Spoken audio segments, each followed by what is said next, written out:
5:44.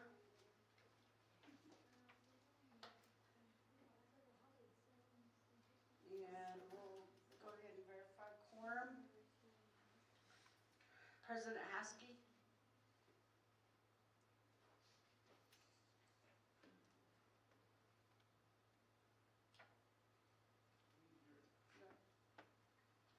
Brian looked like she said something. She unmuted herself, but we did not hear.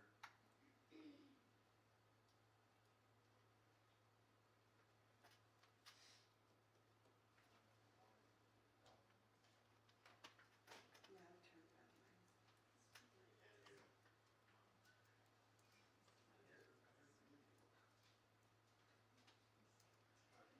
Well, she just typed in here. Secretary Wells.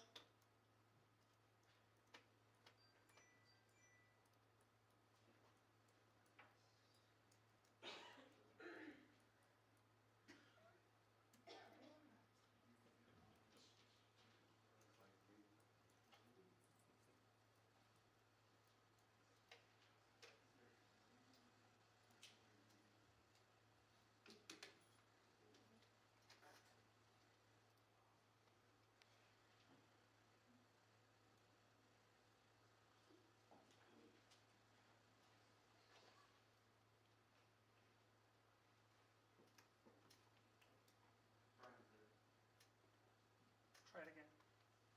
They can hear online, they said, but not, we can't hear out here. Leandro or Marion or Suzette, could you try again? I'm here. Can you hear me? Yes. Hello? Yay. Okay, thank you. I am here. Okay. Board Member Montoya. Present. Board Member So.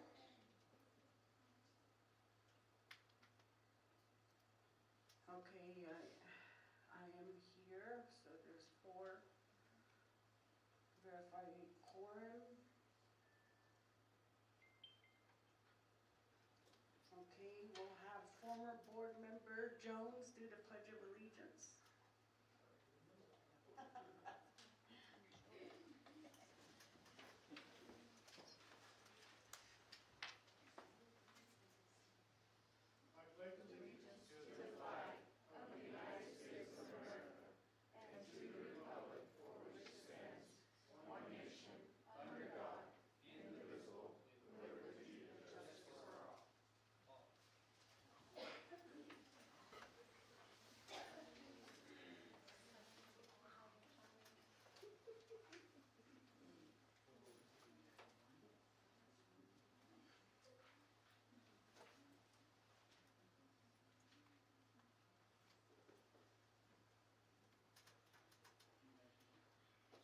And for prayer, could we have Mr. Manning?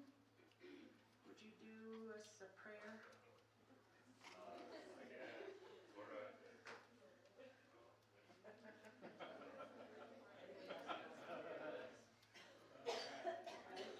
Pray like you were at the sidelines.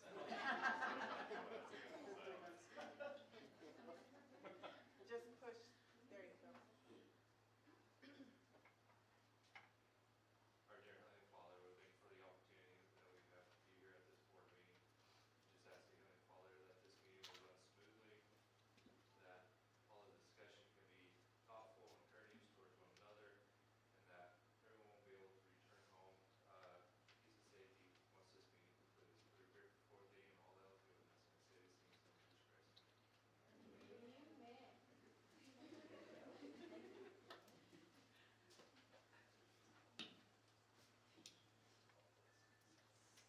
Okay, board, can we go ahead and review the agenda?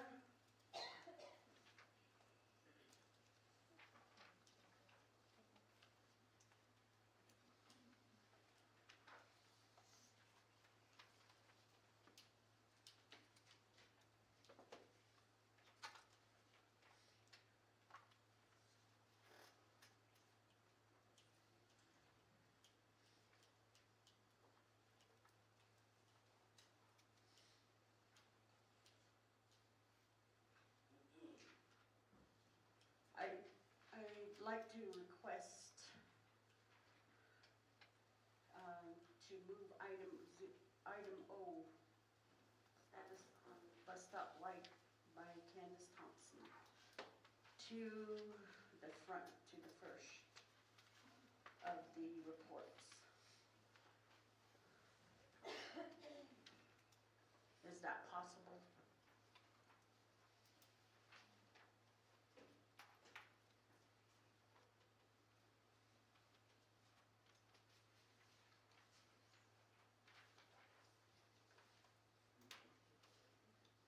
Could I have a motion?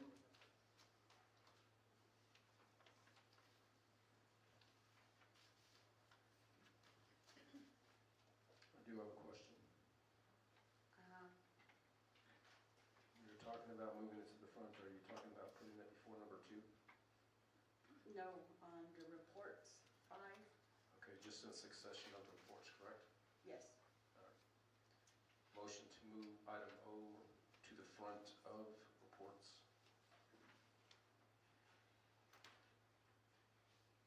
Can I have a second? I second. Okay, we'll go ahead and do a vote. Vice President, I say yes. President Haskell? Yes.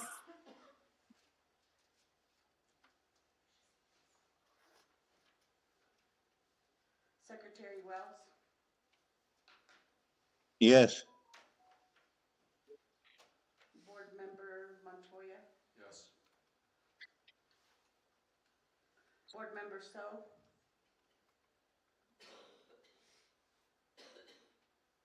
Okay, 4-0, so we'll go ahead on item 5, reports, 0 will, or O will go first. Thank you. Is there any other amendments, board members, that you see on the agenda?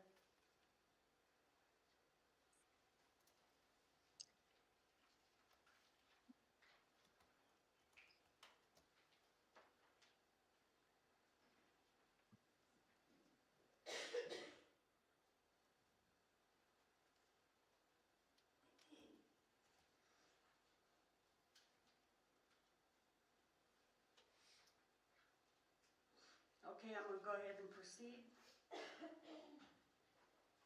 Anything, board member Montoya?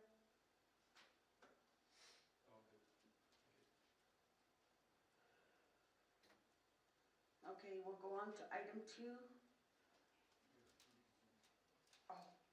Oh, I haven't, I guess I have a, amendment okay, go ahead. with FMLA, calendar. Can I get clarification what that is? It says Family and Medical Leave Act Policy Update by Marlena Harvey. Carlson. It's an update, or are they asking for, policy change? Cause I'm looking, and, any type of policy changes that we've done in the past, we've always had like 3 readings before adopting policy changes. So I'm trying to scroll through this, so apologize for how much time it's taking me. Okay, is Ms. Harvey or? Ms. Harvey, I don't know if you're on there yet. I'm Are here. you here? Oh, you're here. I can preface it, what she's gonna say, and if you go to the mic while you're going there, I'll just kind of let them know that. So it would be a policy update, and we will have to talk about whether or not it requires the 3 readings, but she's gonna talk about what it is. Okay, I would appreciate that, because I know that we didn't add any of that to the agenda last Thursday, and that's on there. So I would like more clarity on that. Thank you. I have a comment before she speaks. Sure, go ahead. So, with due respect, just very, very pointed to what she's going to say so we don't discuss it beforehand. Number 2, consent agenda. I was gonna wait until we actually got to that, to put a hold on that, and because of the general 2 or 3 rule that we have in discussion, and not put it on today's agenda, but we can cross that bridge when we get there, when we get to the consent agenda. Okay, and I was gonna throw in that, just simply an update, or is this the first policy reading? So just for Just- clarification, right, so President Caskey, so this policy change or modification is just a minor verbiage. It's just a word that, we're requesting for update. I hope that kind of clarifies your question.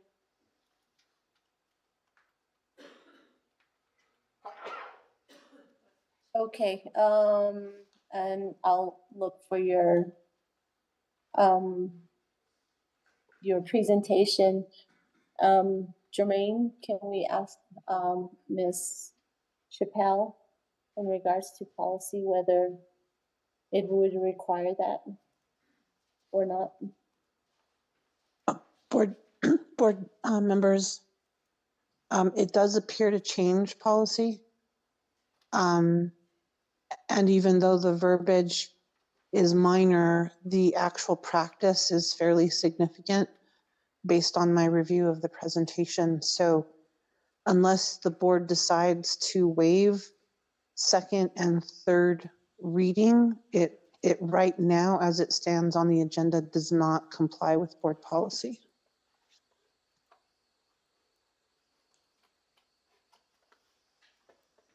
So would your recommendation be this as the first reading?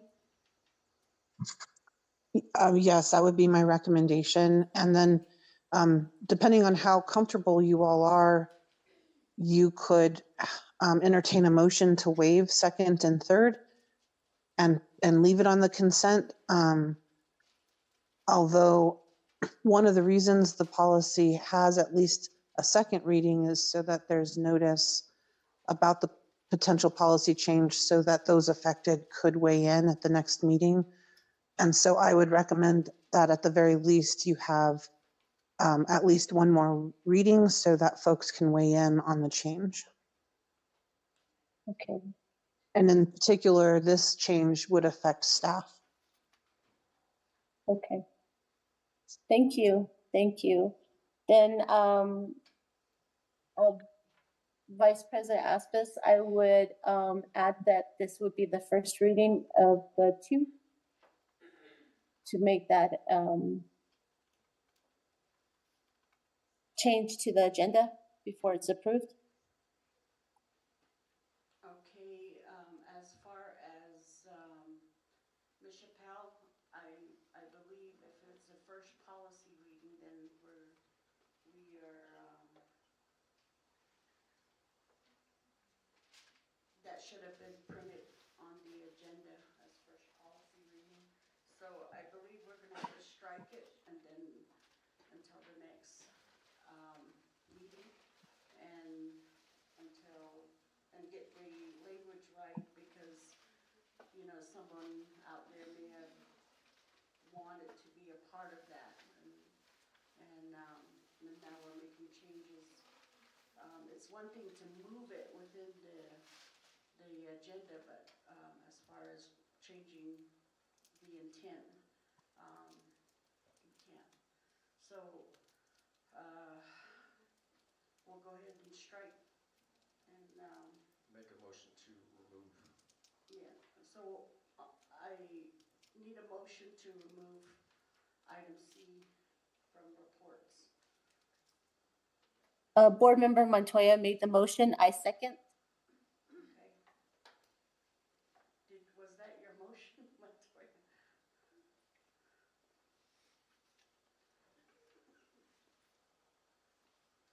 Was that your motion? Yes. Okay, so we'll go ahead and vote on that, and President Haskell, Yes,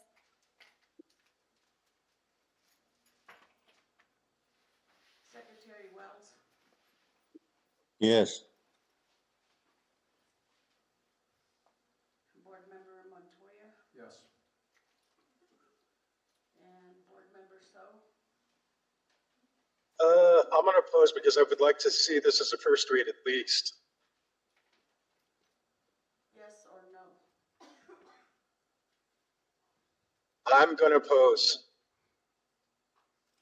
Okay, and I vote yes. So item C, we will remove. Thank you.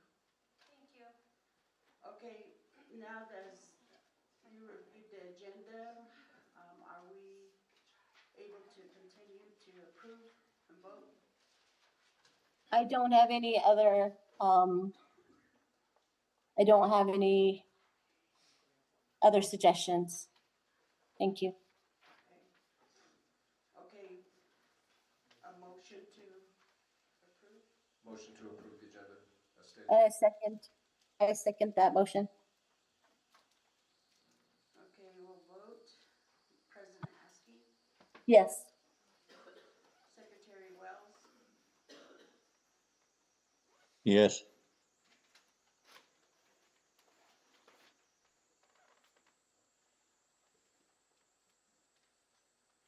Board Member Montoya, Yes.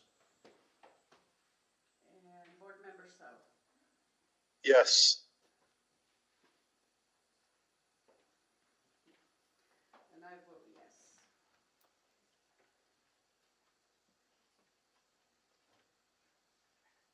Okay, now we'll continue to item 2 and to 2A KCHS girls basketball team, 4A state champions.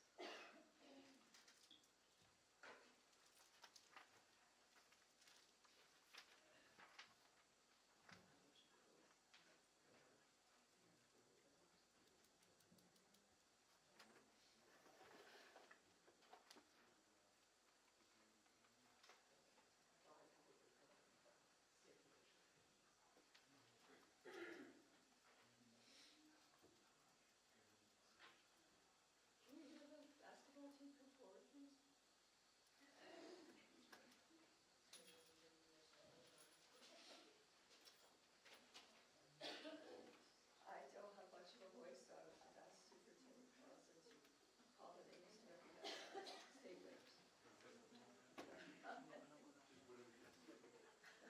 We're here this evening to recognize our girls' basketball team who, won state, and to recognize their wonderful accomplishment.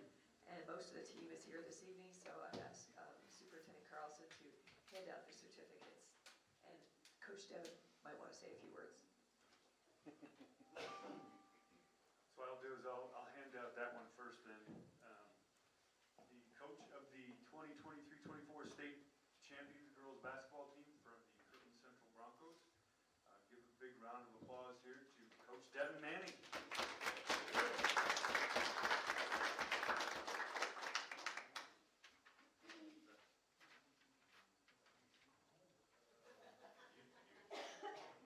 He can say a few words after the prayer that he did, which is excellent. Thank you. I just want to say thank you to the board for allowing us to come here and recognize these girls. Obviously, we're missing a few. They had prior engagements, whether it's games or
Number 4, who's number 4?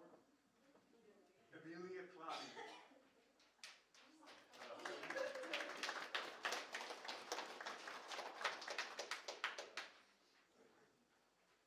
Number 5, Haley Nakai.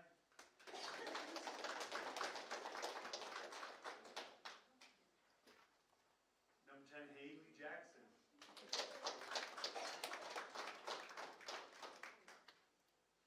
Number 14, Zoe Benali.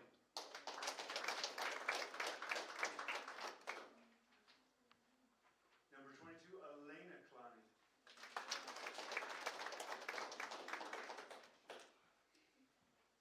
Number 30, Kate Yazzie.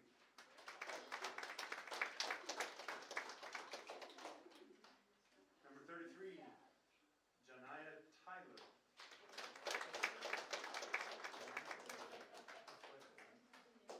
Janaya, my apologies, Janaya. And number 45, Kira Rial Gleason.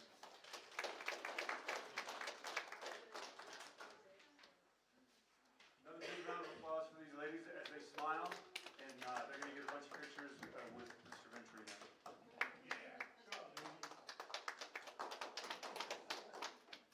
And we're going to get some board members in the picture as well. For...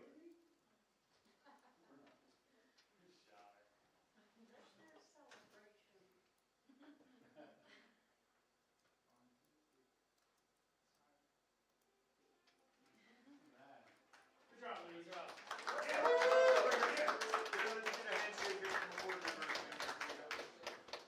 Take a picture now.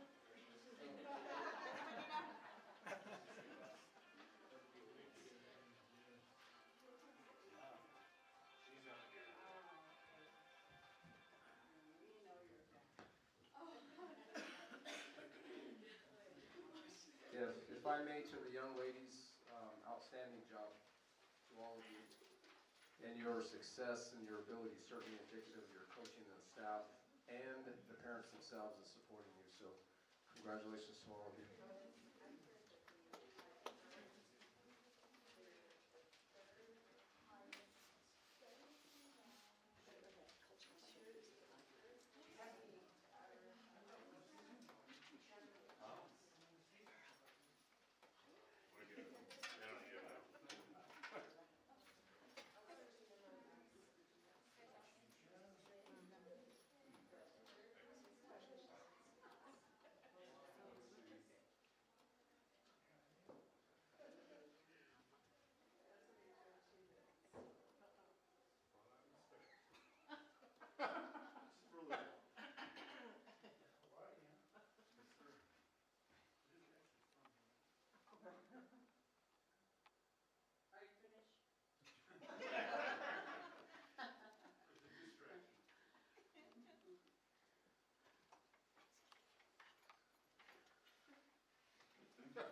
Okay, we'll continue on to item 3, comments from the audience, and we have one. I don't know if we should let him. We have Mr. Charlie Jones, speaker.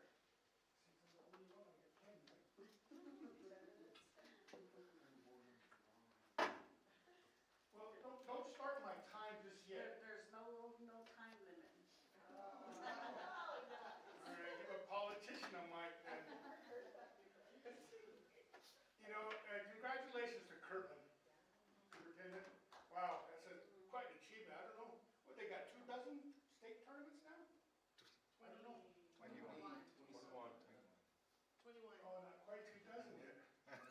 But you know, when I was coaching at Sebatop, Mr. Manning was only this tall. Didn't look like he was gonna grow much. But he was a good ball handler. So when I practiced my team, we practiced about him. Because he's the only one that would destroy us. And we were able to beat Kirtland that year. And Sebatop went on to be the Basin champions that year. That's what I want to say that in front of him, but now look at him, man, he's a giant now. But, the reason I'm here tonight is, you know, I got parents from Newcomb, Shiprock, Kirtland, talking to me. They think I'm still on the board, I guess, I don't know. But they talk to me and ask me, Carly, we need to do something about coaching. I'm like, well, Kirtland just won a state championship. But look at all the other sports. How come? I mean, you know, they're like, we need to have pride in our district. This is from the parents. I mean, it's not me. When I stepped down, I stepped away. But they still come to me. And you know what? I thought, you know what? I got tired of it, so I thought I'd come here and let you all know what I'm hearing. I'm not going to single out any one coach, but apparently Mr. Manning done a great job here. I don't know about the football program, the girls softball, the soccer, whatever sports Kirtland has, Shiprock, you know. I've been to a few games in Shiprock and then Newcomb as well. And you know, we need help in those people. We need to put some money aside and build a big mansion so that good coaches can come in. You know, if you guys go to a game, you see what the parents are talking about. Since I've been getting calls, I've gone to several games. And I did, you know,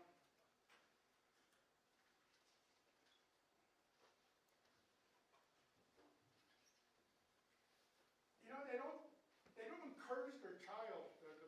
There's a lot of potential out there in our athletes. You know, we're losing kids to Farmington High, Navajo Prep, Piedra Vista, and Aztec.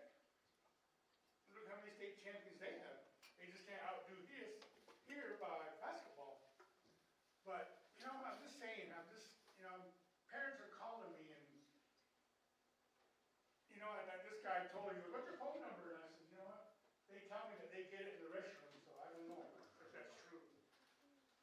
But yeah, you know, I mean, I just want to make that to you guys and let you know that district-wide, we need some revamping. I mean, if you want to call me up and sit down with me, I can tell you which sports, which coaches. Because I've heard it all from parents. You know, I've heard it in Navajo, I've heard it in English, and I think I even heard one in Filipino, I don't know. But that was Spanish. But yeah, that's all I want to bring up and just vent that to you guys. And you guys administrators, you know, you work for the district too. And, you know, we can't tell the coaches, hey, Steve, you need to, you know, we can't do that. We can't micromanage them. But we need them to be proactive with the students. To encourage them. You know, I'm sitting at the games and I'm yelling at, come on, 34, run that ball. 70, you need a block for him, you know. And it's just, I don't know, it's just, you know, come to the games. I think I seen somebody there the other night, I can't remember, he was wearing a white shirt, had a district tag on him. Oh yeah, the softball game. So, you know, it's just, like I said, I'm not picking on any one coach, I'm not naming anybody, it's just district-wide. I mean, Gary, you played sports, you guys were good back in the late 70s, 80s. But, you know, Christina, you played up here, Kirtland, you guys were good. But, yeah, we need to do that across the district. We need to bring people in. I was kind of excited, Shiprock got a coach, they said, is coming out of Texas, football. We'll see. So, other than that, it's good to see most of you. You know, a lot of new faces here. Yeah, but it's great. Thank you for your time and giving me 2.5 minutes.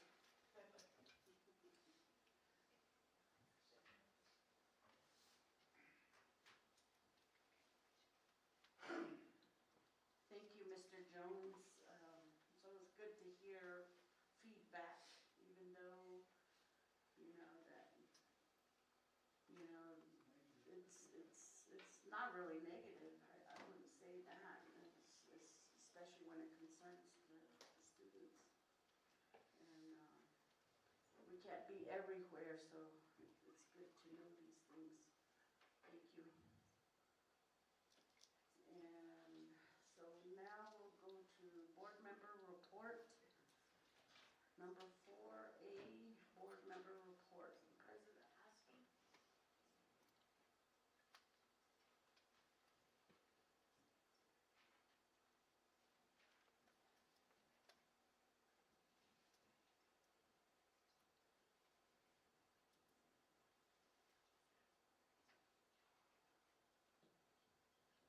We'll go on. Secretary Wells.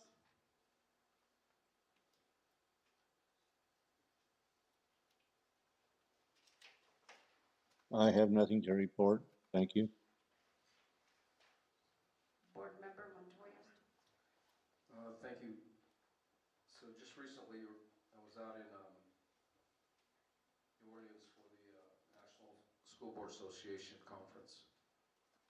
And there had an opportunity to attend on the first day, which was a Friday, a rural school board conference with schools represented across the country in rural areas, and there was actually a few that were from the Page area. And they had some students come in and talk about the challenges, what it's like living in the rural community and the diverse community that they live in as well. So it was really interesting to hear some of the comments that they made about their challenges within the school itself, and even the young Navajo men talking about, again, the challenges of that identity that they have and being able to project that out of that community. So that was good to hear, and it was also eye-opening for a lot of people that had attended on that first day. And there was also some of the other breakout sessions that I attended. One was regarding investing in employees. This was by Santa Fe, the Santa Fe School District. And what they did with their ESSERS money initially was to start a child care for the employees, which I thought was pretty impressive. And they have a cap from $125 to $250 a month for the services. And they had, I think it's 75 positions, and I think it was either 60 or 75% of it were for the teachers themselves. And it was really interesting to hear that kind of investment that they had made. They have wellness rooms and those types of things. One of the other sessions I attended was about connecting the Spanish-speaking families. That was quite interesting, and to what they do with one of the school districts in Texas, and some of the initiatives that they've taken to bring in not just parents, Spanish-speaking parents, but parents in general. And it actually spreads across the entire district, and they've been very effective in doing that. So it was really good information that was disseminated. And one of the other ones that was touched on, and actually really not touched on, but was in detail, was AI, and how the NEA has really stepped up to support artificial intelligence in the classrooms, and the research and evidence that they have regarding the effectiveness of the AI for the educators in the buildings. So that concludes my report at this time, so thank you.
Okay, sorry about that. I don't know what happened, my speaker turned on.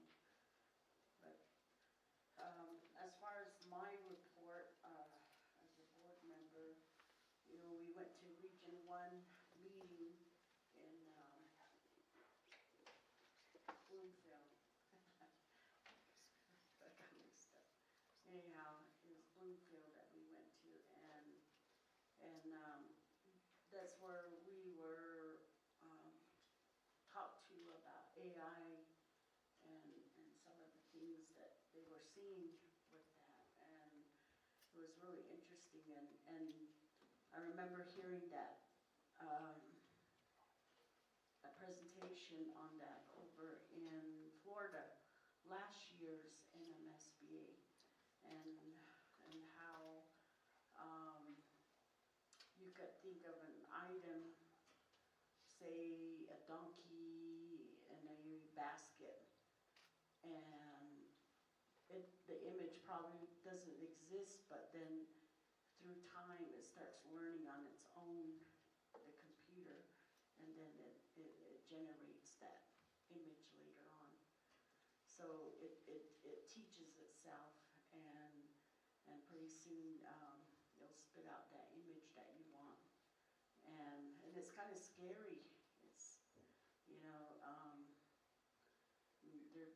there's a negative side to it, a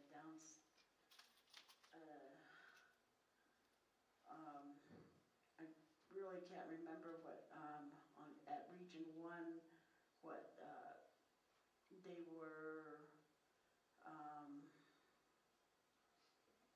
why they were presenting that, but there, you know, I could see how it evolves into, you know, you just at random ask the computer, and then later on it teaches itself. So, that was one of our legal breakout sessions, and then I had the opportunity to attend the town hall, which was in Shiprock at the pit, Friday, and to where the governor and her cabinet had showed up, and then along the discussions of electric buses, school buses, I think between Candace and I, we really did a good job in having the person, the cabinet person in environmental department really listen and at the points that we were bringing up as far as reservation life, and then the things, the unique things in our district. And so it was really something to see that the guy was really enlightened. Some of the points that we brought up was something that he never thought about, but you know, he was very, most enviros I know are really demanding and pushy, and you know, they get offended if you don't see their way, but this person heads that department, and yet he wasn't not at all like that. He was very open, and he asked the question, how can I better serve the reservation? How can I better serve, come down here and be useful, you know, and sharing our environmental issues, and I told him, well, first of all, walk your talk, and I'd like to see, you know, from the governor on down and within the cabinet, you push electric vehicles, you push electric buses. Okay, ride one, drive it down here, all the way from Santa Fe or from home and, ride the electric bus, you know, go on these roads and see what actually is gonna happen. Um, that's what I would ask, is walk your talk. And so, you know, there was, he, again, he was very open to it, and so we might be seeing an electric vehicle coming down sometime, and, what's that? I was gonna say, he was our liaison out in the southern area. He knows the roads really well. I would find somebody who drives them, like the liaisons. They would be fabulous, director of presentations.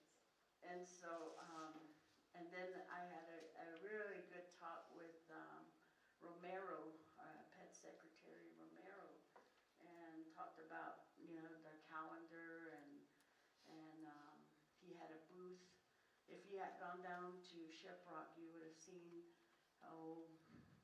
there was about maybe 20, 30 booths set up within the pit, and, ranging from healthcare to workforce, and then Pet Secretary had a booth as well. And so I stopped there first and asked what kind of information are you giving out. He had pamphlets on his table, and I asked, you know, what kind of information are you giving? And he says, oh, we're doing this, and I said, did you tell some of these parents, you know, some of these community members that, as far as the school calendar is concerned, that you kicked it back, and then about the 4-day, 5-day issues, let's be transparent, you know, you're right here, you know, let's talk about those things and let them know from you, and then, you know, there was another person standing there, and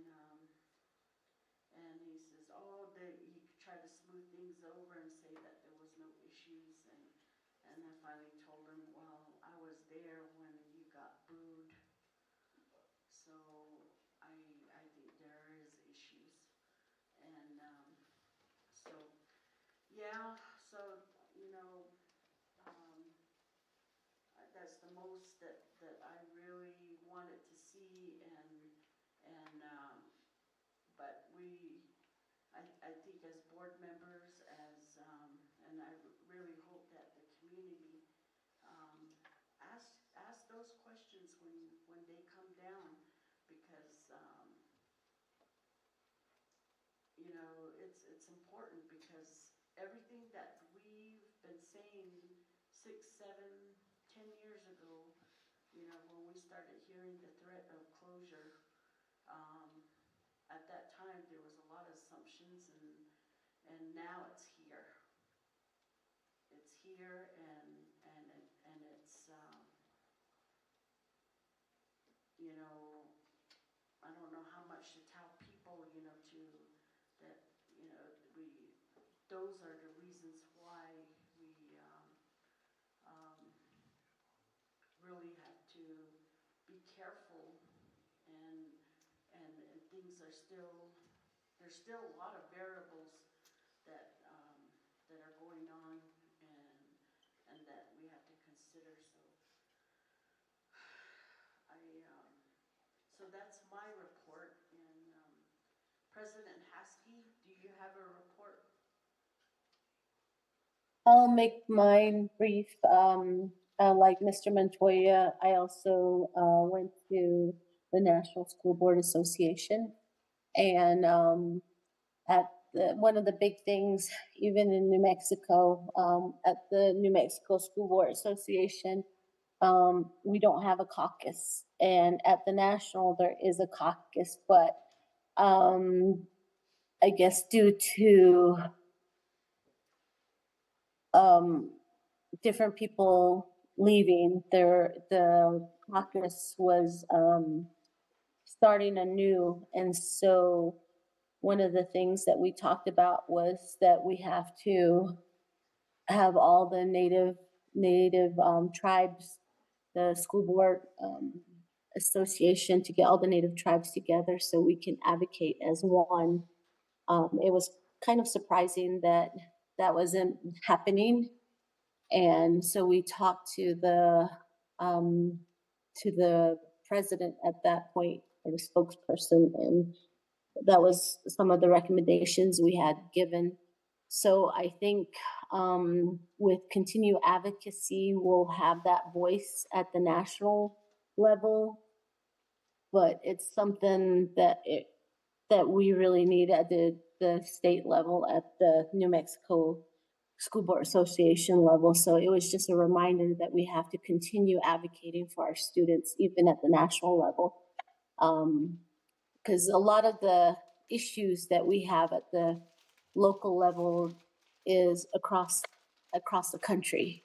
And we're all fighting the same causes from different areas, but you know, we really have to unite. So that was one of the big takeaways, that continues, not just at the local level, but at the national level too. And like Vice President Aspis said too, I was there on Friday at the governor's cabinet meeting, and I'm hopeful that we are getting our message across in regards to the unique challenges that our school district have, that we have and continue to try to work through. So it's a timely process, and just for the community that we are continue to make those connections, and hopefully we will make change, positive change for the district. Thank you.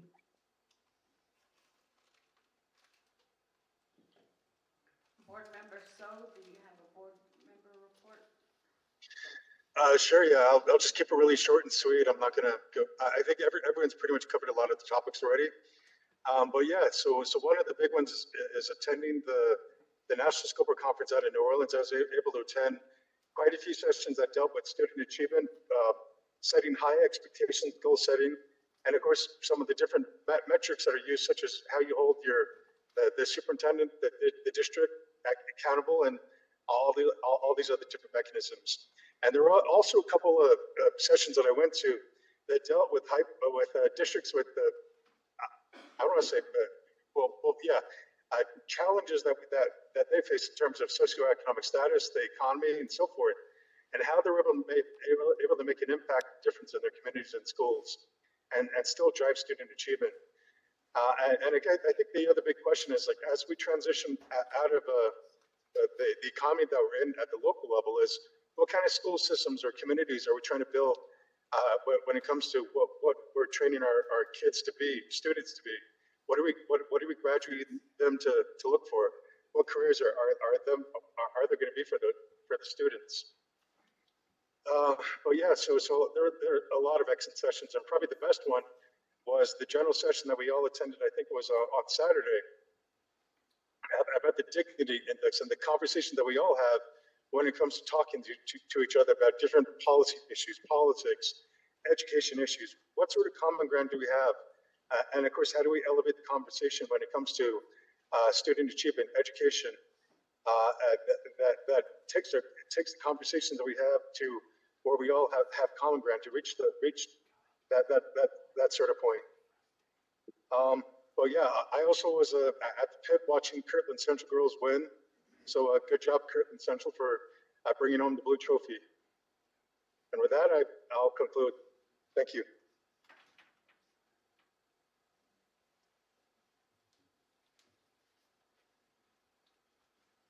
Okay, the next item, superintendent report. Thank you, Vice President Aspis. Normally I report on things that are going on in the district, but I'm going to keep this one a little bit personal because there's some things that I've been a part of recently that I'd like to talk about.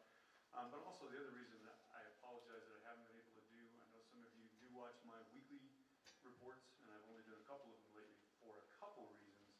Some of you know one of the reasons, but the other reason is I've been traveling some. And so I'm going to talk a little bit about some of the things that I've done. And some of those things we're talking about a little bit here. This last Friday, I did see Governor Lujan Grisham, her town hall meeting at Shiprock High School, and I know that most of you were there as well. There were some things that were said by board members, and I hope we can hold folks to things, but I question that, because we did hear from, I don't know what the Department of Highways, the secretary, he did mention that, yes, he understood the roads were rough on Highway 64 and 491, and he said, you can rest assured there will be a crew out here on Monday. That was yesterday. You guys see the crews out there yesterday? We had one, We did have one. guardrails. Guardrails, okay, so there you go. We hold them to it. And that's what we're talking about, holding them to things.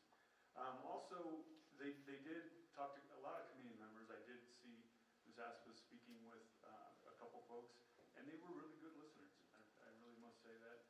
They had some booths set up, and they had some items, and they signed people up as well, and they did a good job. Also, I want to mention, I had the pleasure and opportunity to introduce Dr. Brew Nygren, the Navajo Nation president, who, again, he's just such a great speaker. It seems like he's speaking off the cuff, and he doesn't have anything written down. He just does a great job. So it was great to see him there as well. Speaking of holding people to things, he did mention to me he wanted to invite the Kirtland girls basketball team to his, out to Winter Rock to present something there to them. So we're going to have to hold them to that as well. Prior to that, I did go to the NSBA conference in New Orleans as well. There were some really good breakout sessions, and I just want to mention that the keynote speakers were great as well. On Saturday, it was Ruby Bridges. I don't know if everybody knows Ruby Bridges. I'm going to read this so I don't get it wrong. Ruby Nell Bridges Hall is an American civil rights activist. She was the first African-American child to attend formerly whites-only William Frantz Elementary School in Louisiana during the New Orleans school desegregation crisis on November 14th, 1960. And I've told some people this. November 14th, 1960 was exactly 2 years before I was born. And she was a child then, and she looked younger than me. I'm just saying. I mean, she looked good. But there was also, we heard from Timothy Shriver. Many of you know him as a disability rights activist, film producer, and former educator who's been chairman of the Special Olympics since 1996. And then on Monday, there were hardly anybody there for the last guy, but he was really good. That was Richard Montañez. Hopefully I said that correctly. Montañez? Montañez. Does anybody know what Richard Montañez is famous for? I know that Mr. Montoya does because he was there. Pretty hot character. Pretty hot character. And there's a film after him. Say it again? There's a film named after him. What was it called? Flaming Hot. Flaming Hot. So he's the guy who invented, he was a janitor working for Frito-Lay, and he came up with the idea for hot Cheetos. He's no longer a janitor, and he's a very rich man, and he's an excellent public speaker too. Yeah, he's got people cleaning for him. Yeah, he doesn't do that anymore. So that was, it was a great conference, and we got to do a lot there. Earlier this week, I believe on Wednesday, I was asked to attend and address the inductees for the Kirtland Central High School National Honor Society. Some amazing kids in the National Honor Society, and I always wonder why we have these events and there's about 50 people there. They're our best students. We go to sports games, we talk about Mr. Jones. We may not have the best team sometimes, but we still have hundreds of fans there. It's amazing we don't have more people go to those events, because that's what's important in our district, because we're putting out some great students. Also at the end, we had a little bit of a luncheon, or I guess a reception, and I saw somebody that I hadn't seen for years. There was a former teacher of mine. Her name's Marilyn Poyer. I don't know if some of you folks know Marilyn. Marilyn gave me the shirt when I was a principal at Grace B. Wilson. Also, Marilyn passed away yesterday morning, and it was a huge shock. So, bless her soul. Former teacher of mine, great lady. And with that, so since I can't really talk much more, I'll turn it back to you, Vice President Wences. Vice President. superintendent said about those 3 speakers. I mean, that's the first conference that I've gone to that I was truly sucked in to listen and pay attention to what each one of them had to say. And Ms. Rivers, when she spoke, obviously I was aware of the picture, didn't know about the movie that had been made, but the message that she had to say was very simple. It's that you have to love these kids like they're your own, literally. I mean, absolutely, literally. Love them to no end, and they will respond to you. And Mr. Shriver's, I was sitting in the back, and I had made a comment to one of the individuals that was next to me. I said, "Looks like a Kennedy." And then he said, "Probably think I look like a Kennedy," which he does, one of the Kennedy brothers. But his inspiration, again, is not forgetting those kids, those special needs kids, because they want to live and succeed just like we do, like anybody else. They're no different. It's the same thing. The message is to love them and teach them. And then Mr. Montanez, it was just really good to hear his story of inspiration and believing in whatever it is you believe in and making it happen, because that's exactly what he did. If anybody's seen that movie, what inspired him was the video from the CEO of Frito-Lay, who said, "I want you to act like a CEO," and he literally took that personally upon himself, and that's what he did, and that's why he ended up doing what he did and being where he's at. Again, that internal motivation that he had to succeed. So I just wanted to tag that on because all 3 of them were outstanding. Thank you.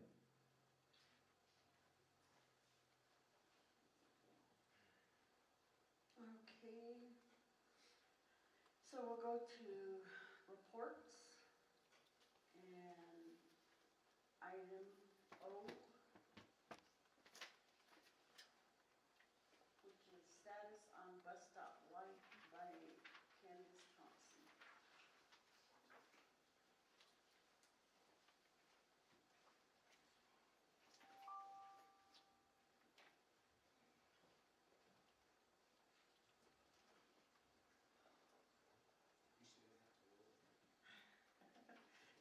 Exactly.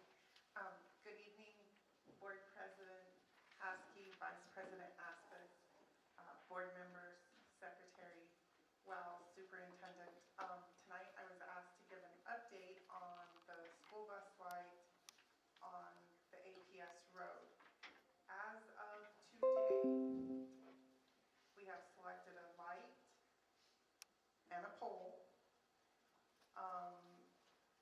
An estimate was given of $3,200 and $450 for freight. We are waiting for the vendor to send the formal quote to Mr. Begay, so we have those hard costs. But we're not going with the original idea. It will be a different light and a metal pole, similar to what you see at the chapter house, just a different color. So that is my update as of today. That's the information I have. So she was busy today. She did notify Mr. Begay that she would be busy and not able to provide a finalized quote today. So we're hoping tomorrow that we can get that finalization from her and see how much the total cost is and not just have guesstimates for us. And with that, I stand for questions. Was everybody notified, even the resident? I don't know that Mr. Begay has notified the resident. This is literally just within the last 2 hours. This information I've received within the last 2 hours. So I doubt that he's had an opportunity to notify anybody. Okay. Ms. Love?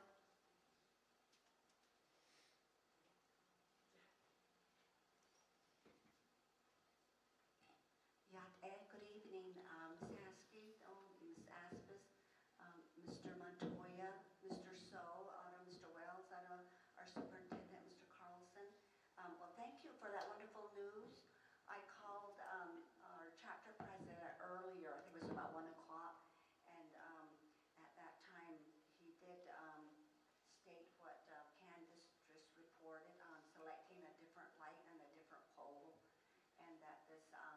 vendor was from Texas, not Paris, France, as before. So, so I appreciate all the work, all the effort with your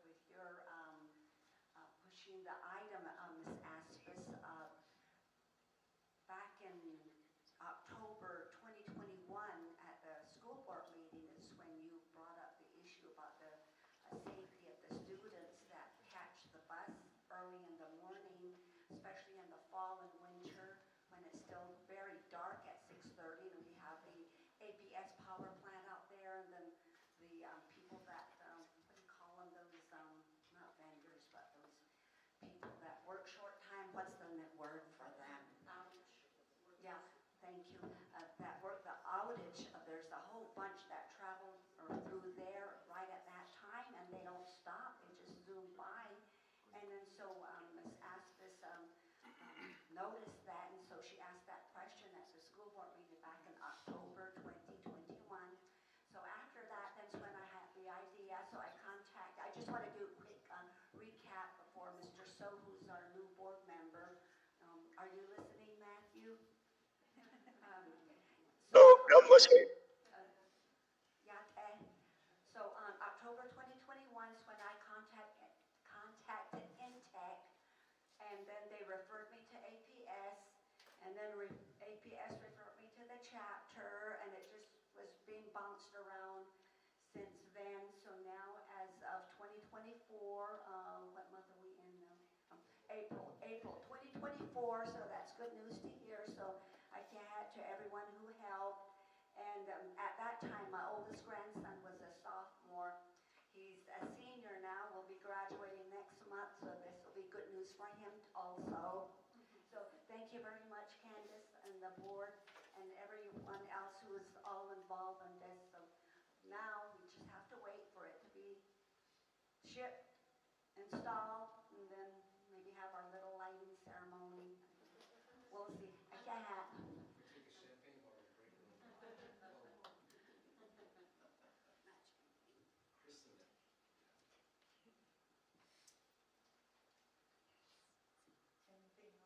Anything else, Ms. Aspin? Any questions, comments, board members?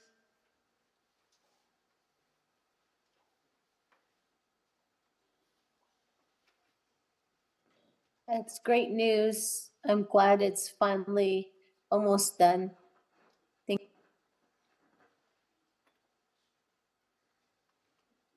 thank you, Candace. We'll go on to item A, school year 24-25 academic calendar by Tanya Inman. Vice President Estes, do you mind if I just interject real quick? With my report, I forgot one item that I had done last week. I also had the opportunity to go to a very important summit that we had with some of our students, the Equity Council Summit. And so Mr. Deswood was there to address the students, and I was there to address the students, and I gave a real short message. It wasn't super great, but it was basically about instruction, and it was about student voice.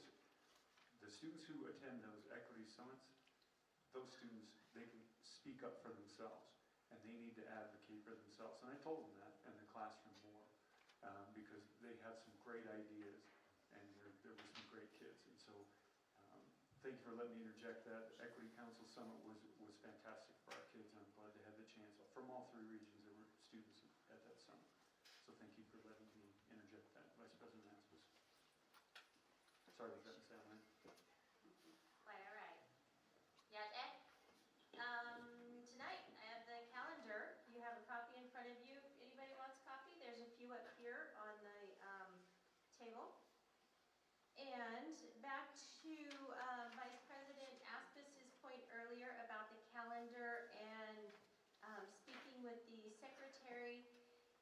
Yeah, there have been some changes in what PED is allowing in terms of calendar, and I think one of the biggest changes that came out of that is less local control.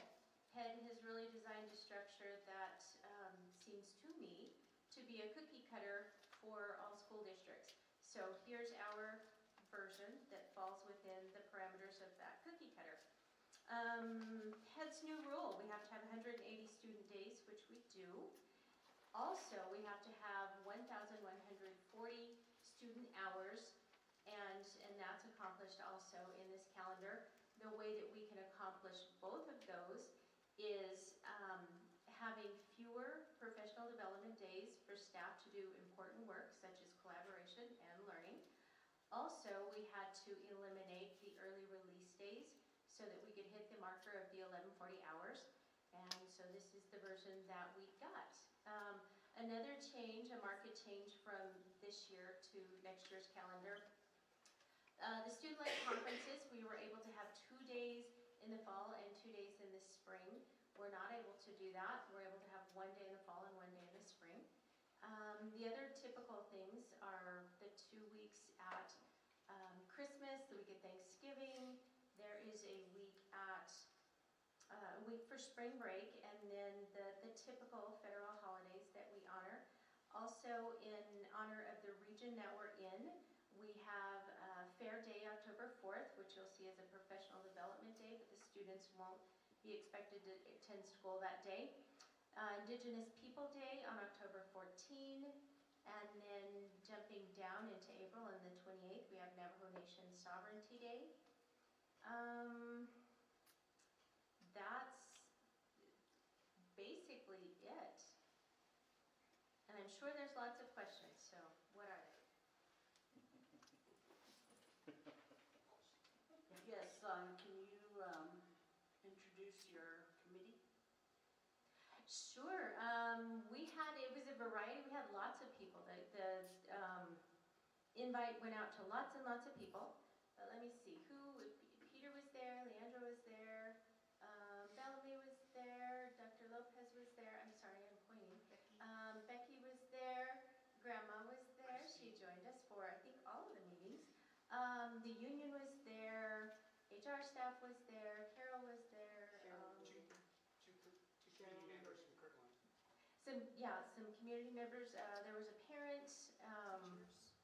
So it was just a wide variety. We sent it out to everybody, and anybody who wanted to join was welcome. So you just had the 2 community members? No, I think in total across the meetings that we had, I think there was a total of 4. Okay, and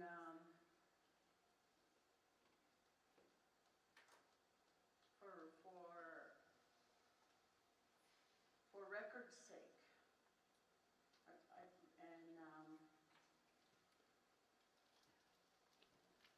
like Miss Lowe, can you give us your thoughts on this?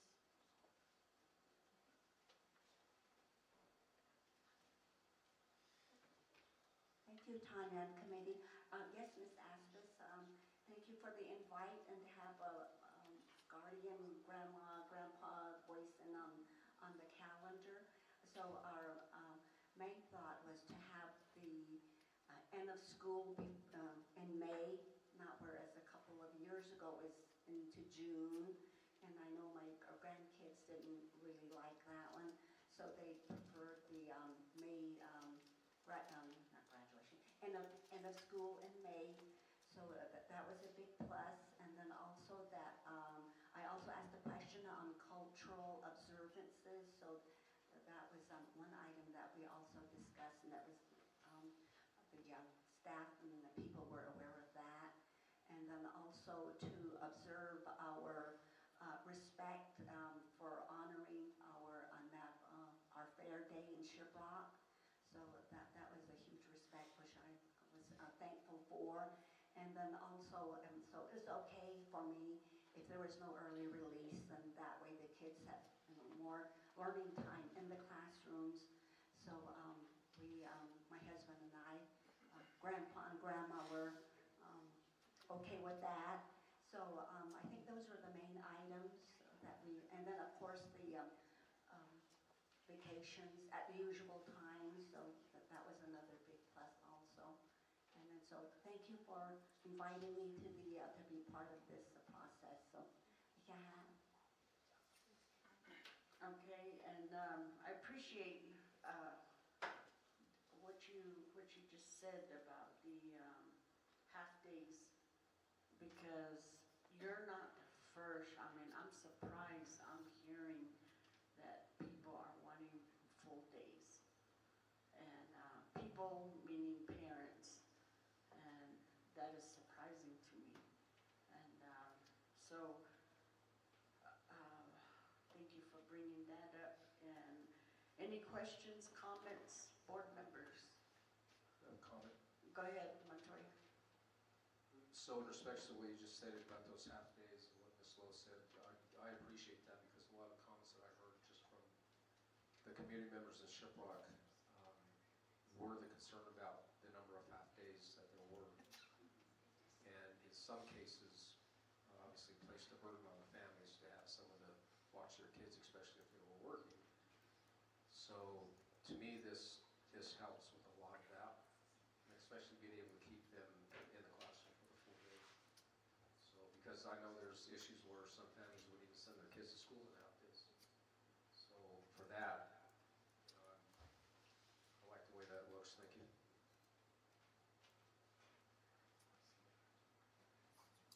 I thought of something else that I forgot to mention. This year we had 7 green days, which are the professional development days. In this proposed calendar, we only have 5 because we had to increase the number of student days, which is always a good thing. But when we lose a professional development days, then it brings in a lot of question about how we use those and making sure that we use those days intentionally. So some of the committee and what we're hearing from the teachers and community, well, more the teachers and the staff, is that those first 3 green days at the beginning of the year, Sharon, if you just scroll up so we could see August, that we be very mindful of those days at the beginning of the year, and in lieu of a big welcome back event, maybe have a smaller event, something centralized at the school, some thoughts of sending out videos to have speeches by our upper administration, in order to give the staff and the principals time in their buildings to prepare for the beginning of the year. So that was just another thing that came out of all of the discussions with the meeting, being very mindful of those green days.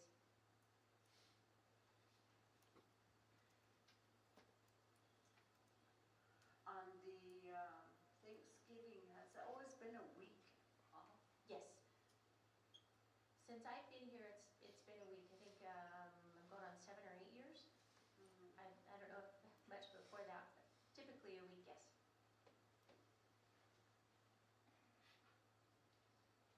30 years ago, it was, I believe, 3 days. Well, there you go.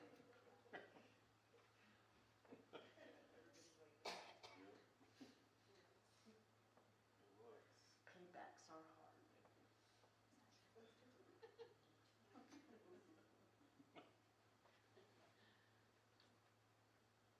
Board member So, do you have a comment? Remark? So how many people have commented on the proposed calendar so far?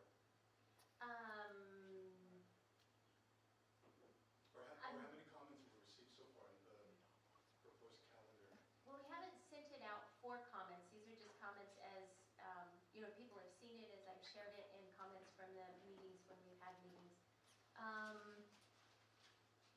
I don't know, I didn't track how many, but a good portion of the comments that I did receive were targeted specific to being mindful of the green professional development days.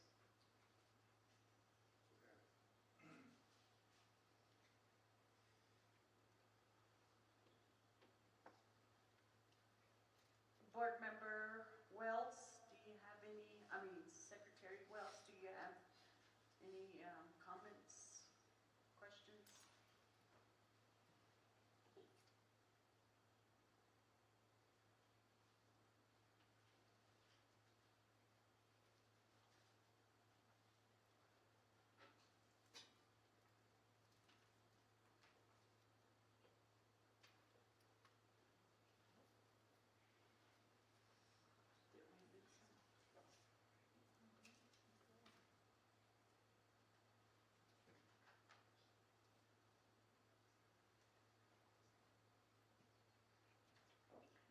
then, on your other, committee members,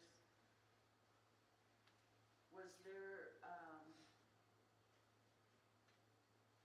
any concerns or brought up? Not really any concerns. We did a lot of discussions on Pet's new rule, just making sure everybody understood it. Because it does look different, this proposed calendar, than what we have, and in terms of implementation at the school. So making sure that everybody really understood it and understood why we had to make these changes. It's not just at a whim or because staff thought it was the better calendar, but that it was what we needed to do to meet the markers that Ped had set out. So we did a lot of training in terms of that. We had, like I said, a lot of discussion about the green days, just being as mindful as possible on those, trying to work with staff, some union concerns about, those green days are precious. Everybody wants to claim them and say, okay, on January 6th, this is what I need to present to everybody. But you multiply that times the 20 departments that we have, and everybody needs to lay claim to that day. So just trying to be really mindful how we set those days, keeping in mind that we're giving the teachers as much time as possible in the classroom to prepare so that they're ready for the students. And then how can we address some of these other needs that the staff might have? Maybe we can do it virtually, be creative in scheduling different times throughout the day so that we can meet those needs. So just a lot of collaboration in how we can be creative to meet the needs. Okay.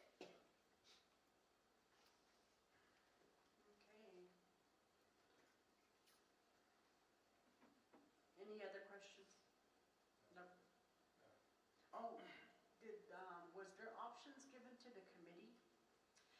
We had some options as we went through, but with Ped's rule, it's really locked in to what we could do. So on the calendar, some of the things that we did is we moved around. Well, back to Grandma's point, I just call her Grandma.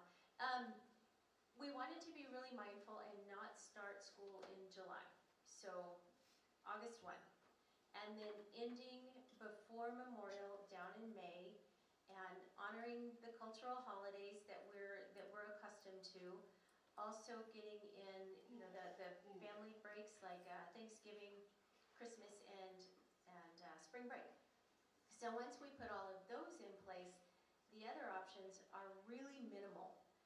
There's not a lot of other things that we can do.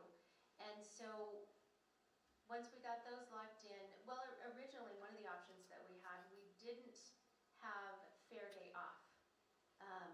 We were going to have school on that day. And then hearing from the community, they said, no, we need to have that off. So we said, okay, and we changed that.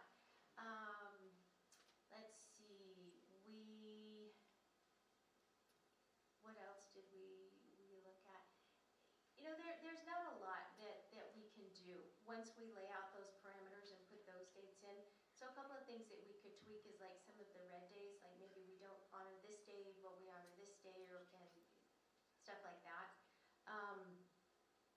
So not a lot of options. The biggest thought that we had originally before we started putting the numbers in, Ped has a spreadsheet that calculates all of the student hours and days and making sure that we're meeting that marker of the 1140 and then the 180 days. So originally we were thinking we could do the early release, and then we had a discussion about, okay, maybe we do early release on Wednesday or maybe we do it on Friday. Well, once we realized we couldn't have early releases because it didn't meet the criteria for the 1140, we got rid of it. But that was going to be what we put out for vote. We were going to have one calendar with early release on Wednesdays and one on Friday, and it didn't work, so we got rid of early release, and thus went the vote. Okay, and for professionalism, can we please say Mrs. Lowe? Yes. And also with, should there be a snow day, what's going to happen? So if there's a snow day, down at the very bottom, we have 2 dates in May, right after Memorial, so we could make those up. And then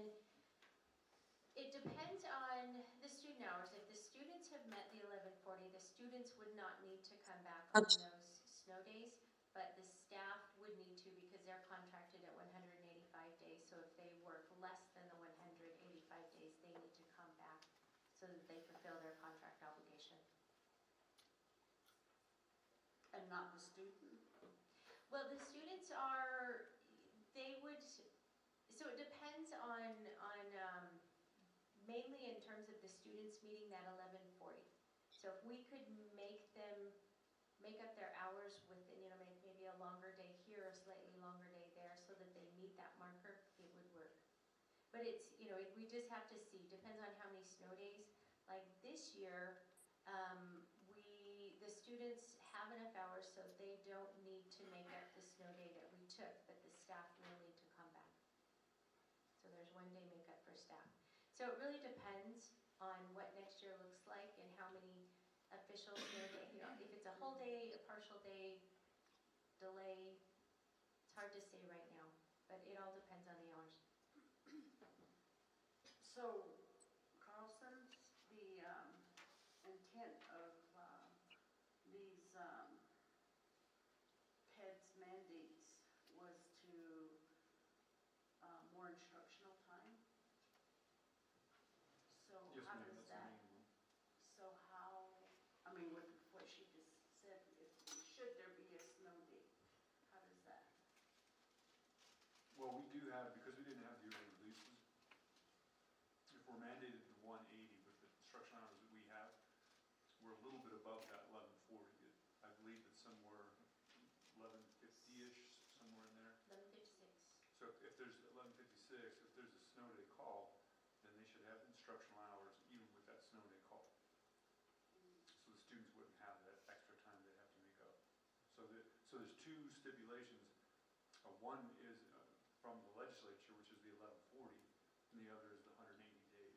And those both, at least right now, unless there's some sort of injunction that could possibly happen, those both need to be met.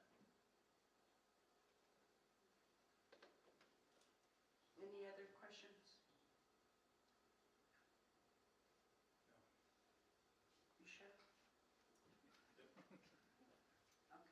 Well, yeah, I just want to say, well, on calendar, you asked, so I might as well. Well, and I guess to summarize, there's not much really we can do with the calendar at this point. I mean, it's can be cookie cutter, and I think we're pretty much at that point.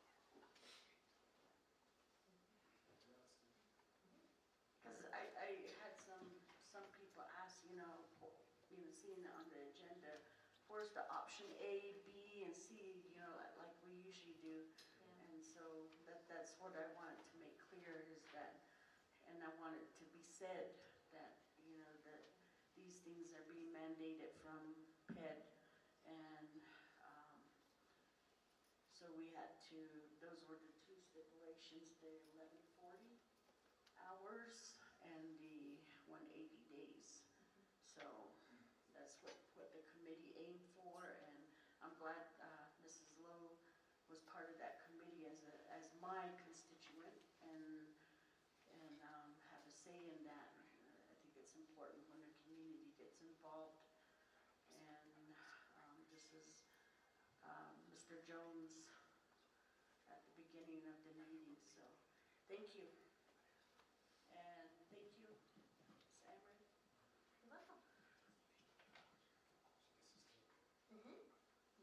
And we will go on to item B, update on employees with visa by Tanya Amrit. Okay, so we have two categories of employees with visas. We have the folks on the J1 visa, and then we also have teachers on the H1B visa. So I'm going to talk about each. First, I'm going to start with the J1 visa. We have 9. I should have known that. Sorry, we have 9 staff currently on a J1 visa. Of those 9, 4 have a visa that is expiring this June, meaning that those 4 will need to exit the country. And There is a position at Eva B, a position at Nashchini, a position at Mesa, and a position at OHO. So we're working to fill those vacancies. And then we have 5 remaining J1 that will be here for an additional year. Their visa expires June of 2025. And that's a position at Shiprock High, a position at OHO, a position at Newcomb High, a position at TVA, and a position at Kirtland High. So in terms of the J1s, we're doing pretty good. It's not as big a hit as last year when we had 28 exit, 4, so much more manageable. And I'm going to jump over to the H-1B visas because what we did to help address the large exodus of people that we had, the 28 that were leaving, we backfilled with a lot of H-1B visas. So as of right now, we've hired 33 H-1B visas this school year. Not all of them are here yet. It's a long process. So we're still waiting on 6 to arrive. The rest of them are here. We hired 9 special education teachers, 4 music teachers, 2 art, 4 math, 3 language arts, 5 science, 1 fax, 1 computer, 3 elementary, and 1 gifted teacher. One of those was placed at Judy Nelson, 2 at Kirtland Middle School, 4 at Kirtland High, 3 at Eva B, 3 at Najoni, 3 at Mesa, 5 at TVA, 3 at Shiprock High, 1 at Newcomb Elementary, 1 at Newcomb Middle, 2 at Newcomb High, and 3 in the Newcomb-Noshchity split.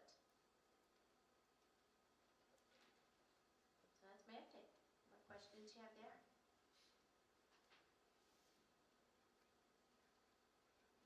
Any questions, board members?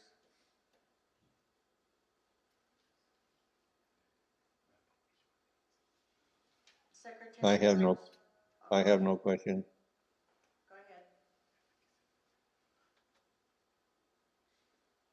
No, I say I have no question.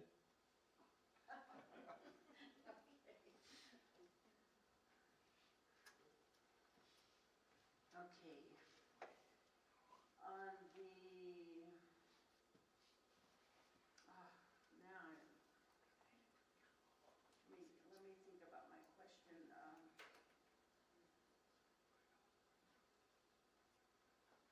So, you were saying about the 28 that were from the last bunch, okay? Any changes since then on visas? No. You mean in terms of their visa? Or- No, in terms of the legislation. No. No, Nothing. there's still the requirement that they need to return home to their home country for 2 years. And then after those 2 years are fulfilled, if they want to come back, they could, whether it be our district or another district. Okay.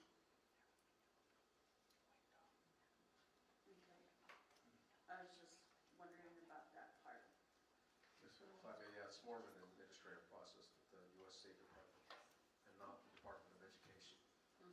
Because it would take a regulatory change in order for that to occur, change that rule. Even though there are some stipulations within the rule itself that could be applied, they just haven't.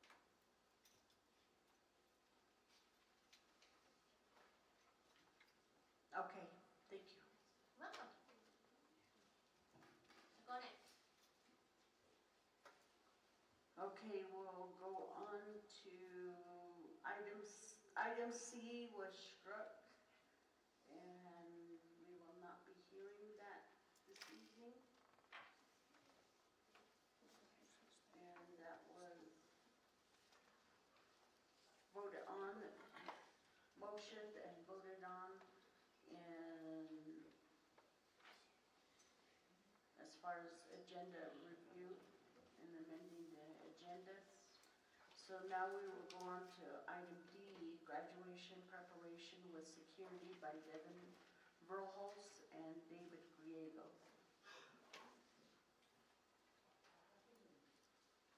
Good evening, Board President, members of the board, Superintendent Carlson. I was asked today to come present to the board about the security plans for the upcoming graduation. Devin and I have made plans a few days ago with safety advisors, local law enforcement, and ES security. Career prep is scheduled for May 22nd at 7 p.m. at the Phil Thomas Center. We have 6 lead safety advisors that will be working the event, along with 5 ES security guards. We've requested 2 MPD officers to also assist. Again, that's going to be if manpower allows, if they have the manpower to be able to provide the 2 officers. On May 23rd at 7 p.m. At Kirtland Central is scheduled for their graduation at 7 p.m. at the high school football field. We have 7 lead safety advisors that will be working the event, along with 4 San Juan County Sheriff's deputies.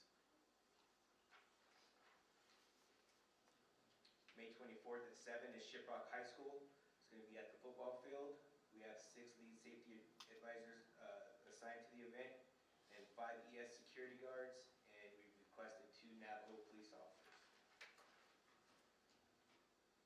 May 25th at 10 a.m. is Newcomb High School graduation. It's going to be taken at the Skyhawk Arena.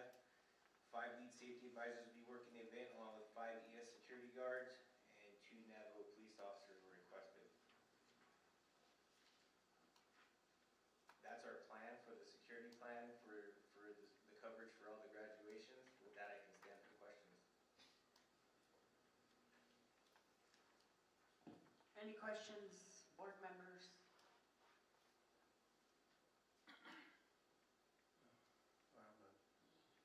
No Secretary, question. Okay.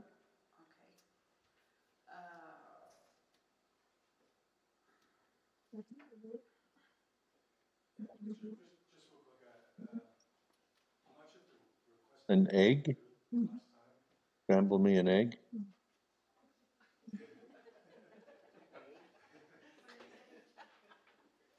Did we get any tonight? Yeah, the request is just like a updated graduation, like how many students will walk in attending, that's sort of the request. If everybody's coming in, I think we have a special meeting coming up. Yeah. Okay, is this better? Somewhere. Okay. Yeah, it's on, should be.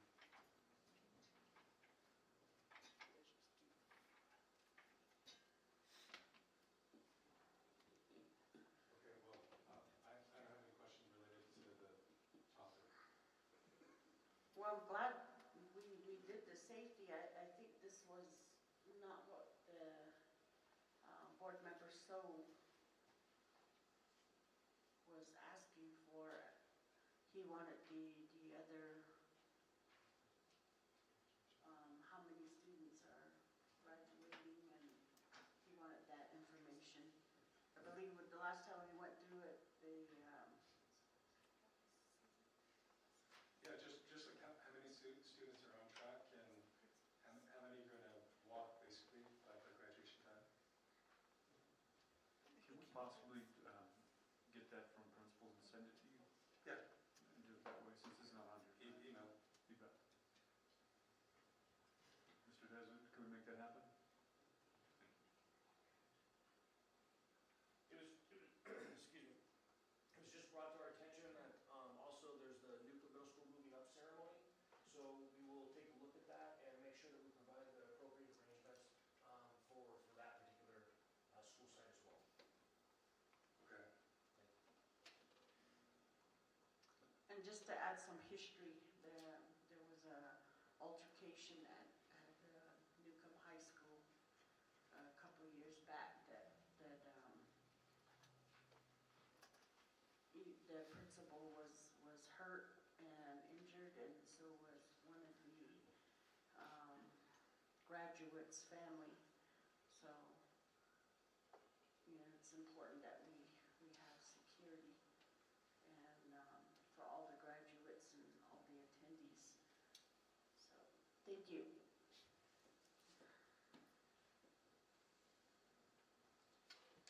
We'll go on to the next item. Item E on the budget and investments by Carol Gonzalez.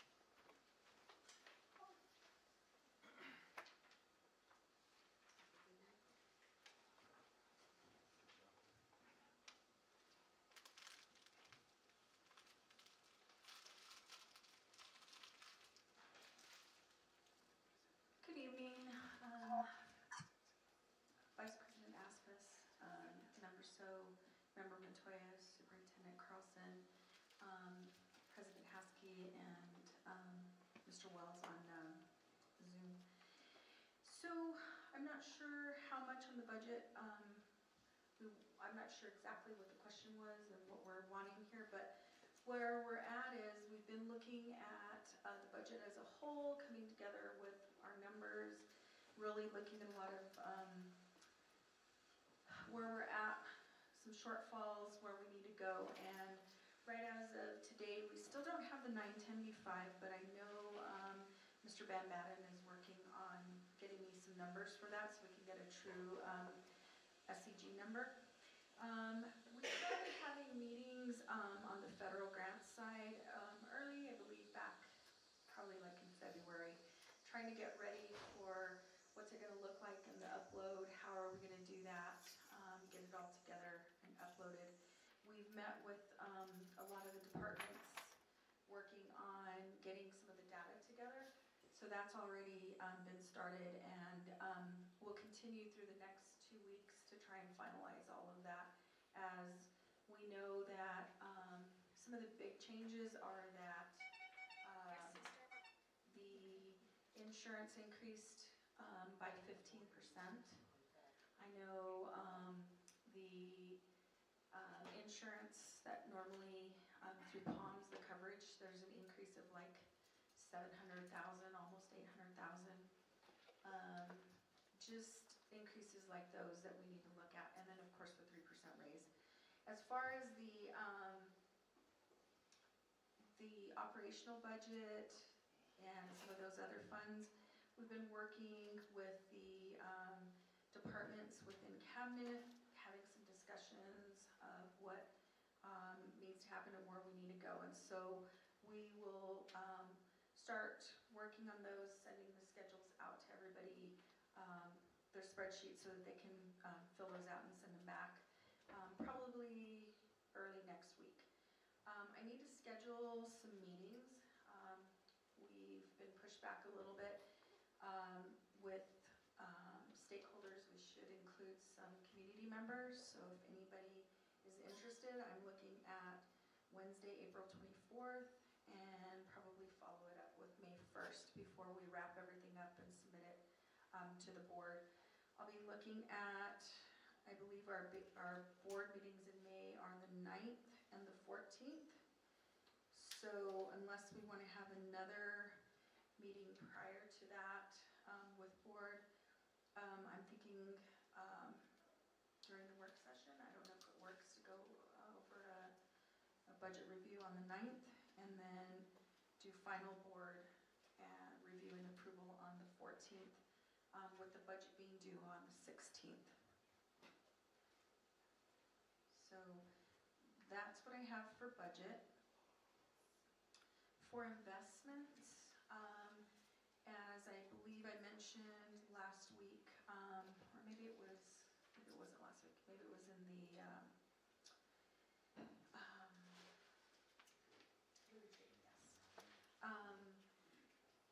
I've continued investments that the district had, and then increased it a little bit, so that we could try and get the best rate and get some good money in, as right now is the best time to invest. The rates are really high when you're in a recession and that kind of stuff. So right now we're running at about a 5% interest rate, anticipating them to drop to about 2.5%. Probably they're estimating by the summer. So doing that, our investments are notated in board policy under section D in fiscal policies, and specifically item D 1350. So that's where that comes in. And so that's it for my report. I stand for any questions.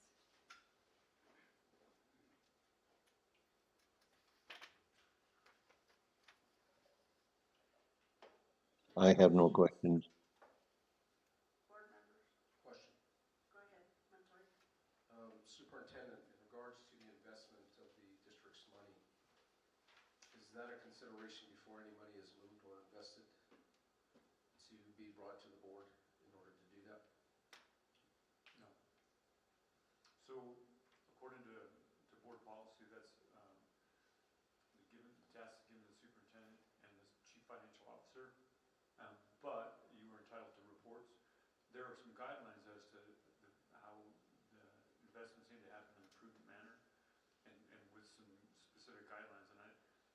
trying to pull it up right now on the board agenda, but I get kicked off on the Wi-Fi, so I can't. I don't know if you have that information at the top of your fingers. You might have a text with it. I can look for that, but that's basically what the board policy says. I mean, there's no secrets to it. It's based on, you know, her fiduciary responsibility to invest in a wise and prudent manner. Because it's ill-advised to just have money sitting there in an account, not getting some interest, so. Does that answer your question? To a certain degree, yes. I know we have an investment group that does those things for us. So that's kind of part of the question, is it in conjunction with them as to which the best direction is for the district? Absolutely.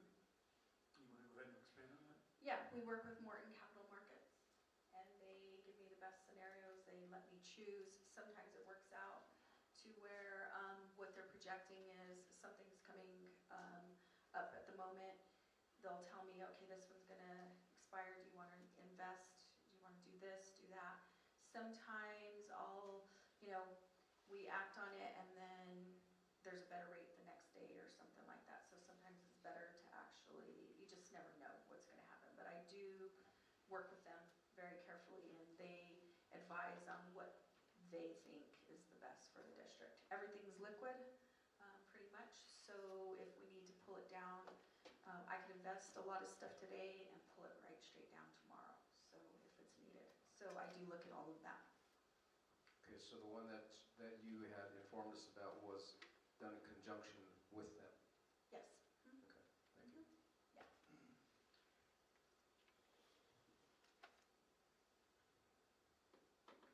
With your,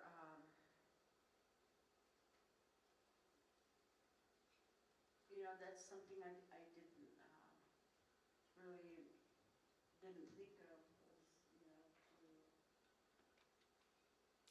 for finance director to, invest, without the board's consent.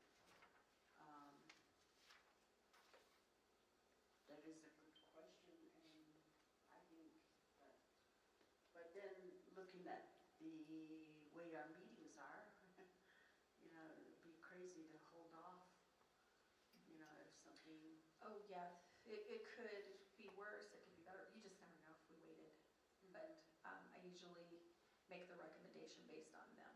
But it is in board policy, it's in DFA statute usually that it's the responsibility of the superintendent and his designee to be fiduciary and be making the best decisions for the district. For instance, by my increasing the rates and putting more and investing more, it increased our interest from about 500,000 for the year to 1.8 million.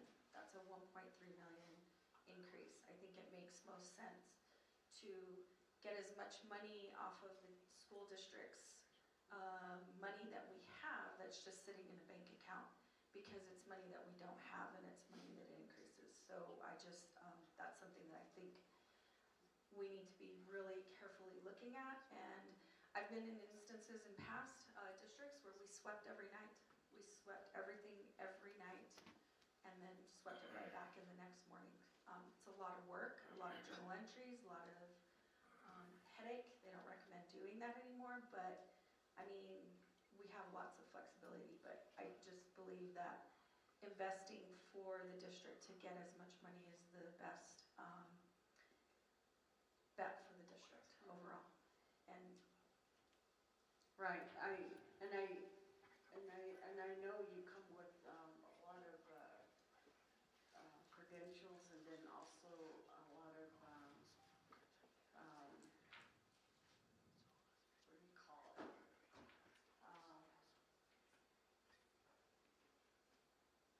Well, then too, I trust you. And before it's been a long time saying that with the financial director, so thank you for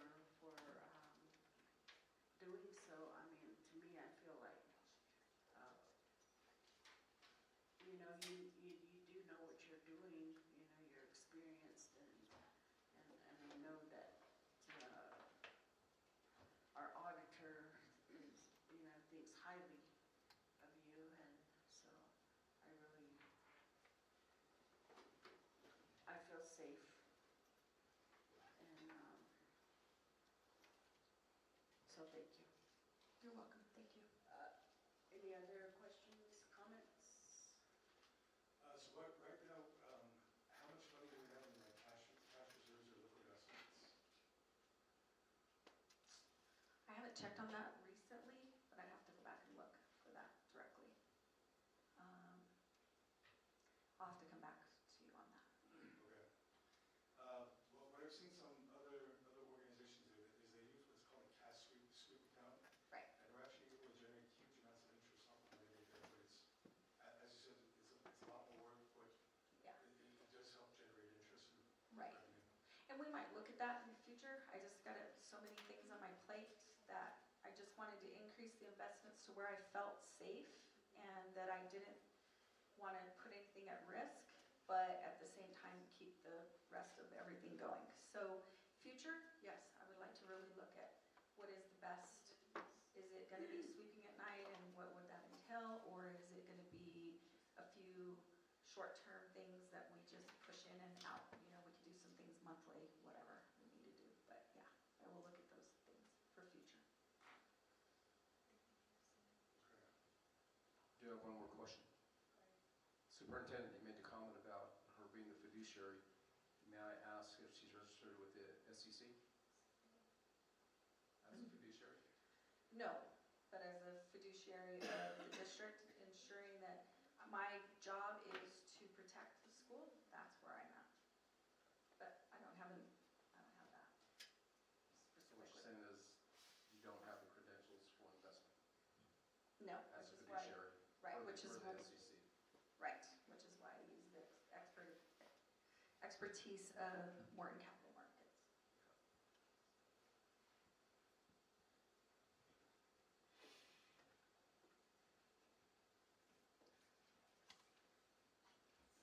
Any other questions? Board members, Secretary Wells?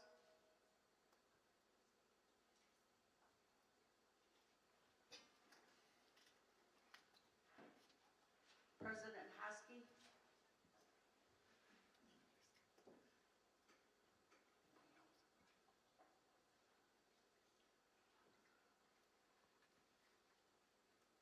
Okay.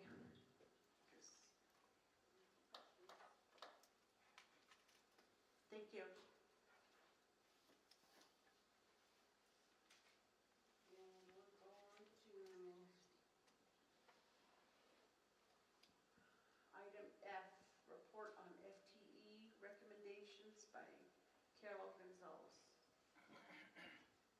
So this is something we've been working on. We need to create a process within the district that I don't believe has been followed.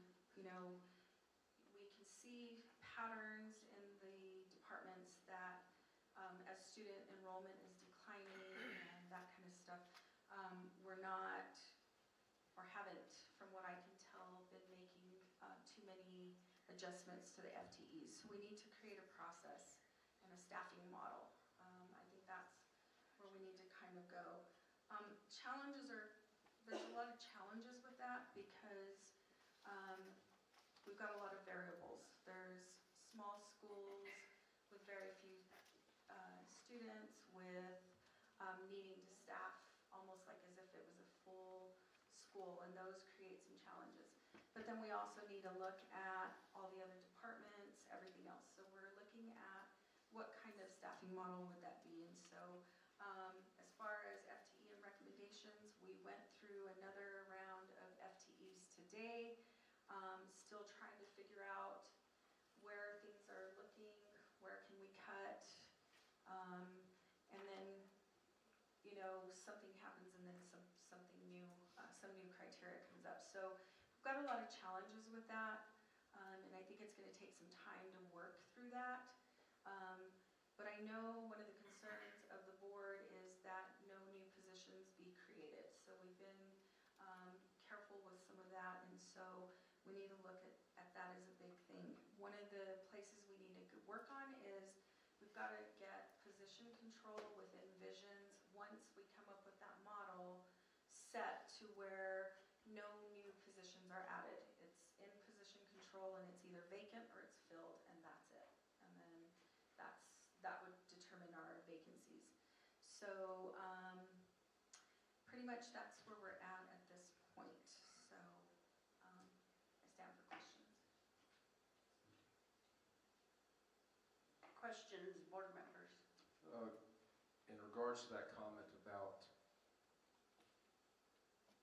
voids or openings that are created, is the consideration, especially with the ESSERS funding, the positions that were created with ESSERS, for those to fade away with the end of that money and not roll over into operations? So what was told of me, or told to me, is that those were created as grant positions, and they were told that their positions would end. Now, what that didn't do was it allowed those people to apply for open positions that were already within the operational. Since then, we have looked at not keeping everything open, doing some shifting from within as we continue to look at the challenges that we need to work on. And so for right now, the positions were cut from overall, but those people may fill other open positions. Like maybe there was a third grade position that they could fit into or that they have qualifications for. So they're allowed to do that. Yeah, specifically what I'm asking about is those positions that were created through that ESSER funding. Those have gone away. They're gone. Okay, nothing's rolled over into operations. Since I've been here, no. They're just moving. We're closing those, letting them know that those positions are over, and then if they want to apply for something else, they can.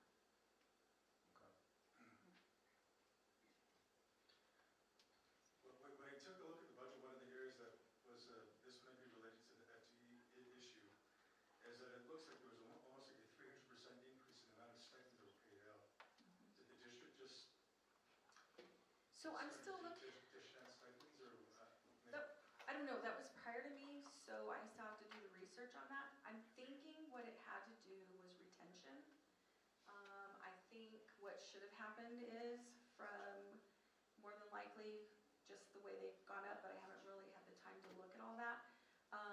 If it were retention stipends, I believe they should have probably gone through the ESSERS and then weren't coded that way. And so that might be the reasoning for that. And that's a possibility. Other than that, I haven't had the chance to do all that final research. But I agree with you because those numbers increased significantly.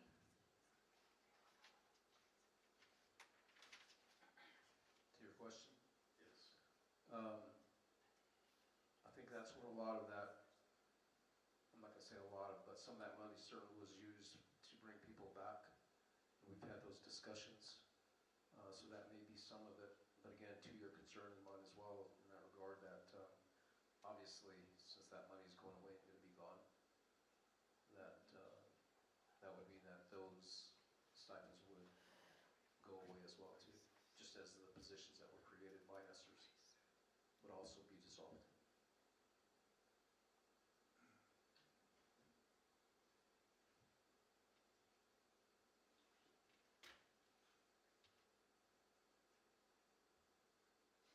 Any questions, Secretary Wells?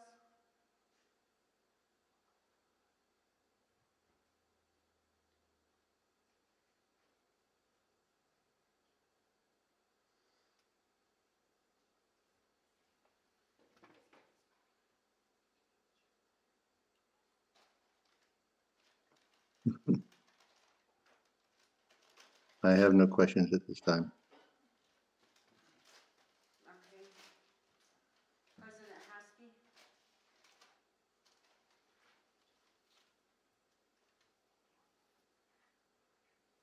Okay.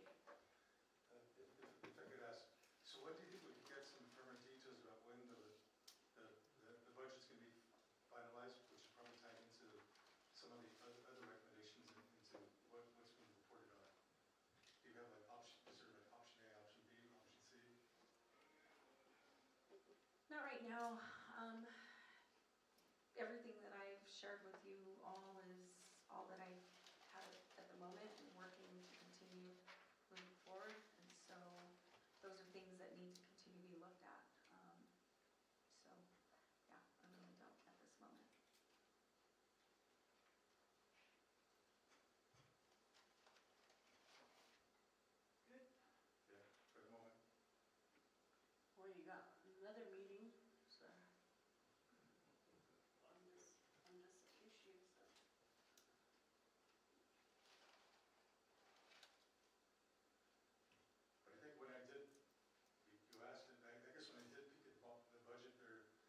certain things that did increase, like our fixed cost, personal costs were the big thing that increased, health insurance, liability, and then it looks like attorney fees also jumped up almost a half a million. Are we spending that much in legal fees? Because at least like 2 years ago it was like 200,000, but now it's more than double. Just small So- observations on the budget. So, as far as, at the beginning, when I was talking about during the board member report, and, there's things that, and those are some of the stuff that I was talking about as far as variables, meaning utilities. I mean, it's no big secret that propane, electric costs, all those things have gone up. And inflation, I believe, is at 7%. So I've heard even 11%, but I want to be positive, so 7%. And then, as we said, and well, as I said earlier, that instead of these gotcha questions, I think we need to remind ourselves too that 10 years ago we were saying that these things were going to happen, and now it's here. It's here. We're looking at it and we're seeing it. And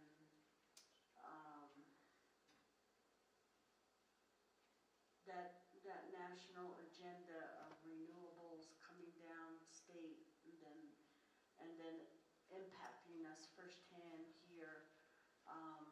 Most of our funding and most of, as we see in the costs and in what Ms. Gonzalez has shared with us, I mean, and it's one of the variables was the fact that we had a inexperienced director in that position as well. And so with all these other things, this is where we're at. And I mean, you can't close down a major industry and with 700 plus employees and over 1,100 supporting contractors and vendors and then not feel an impact. Again, I go back to most of our funding is on student bodies, student count. If we don't have that, I'd like to say, I'm accepting this,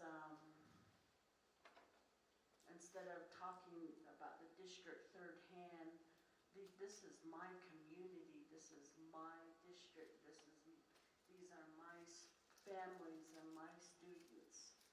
And I think if you approach it in that manner, then these things start to open up and you start seeing that it's now here. So, any more questions, comments? No. Thank you, Ms. Gonzalez. Thank you. So we'll go on to item G, Department of Energy, Renew America School Grant by Melanie Behera Presley.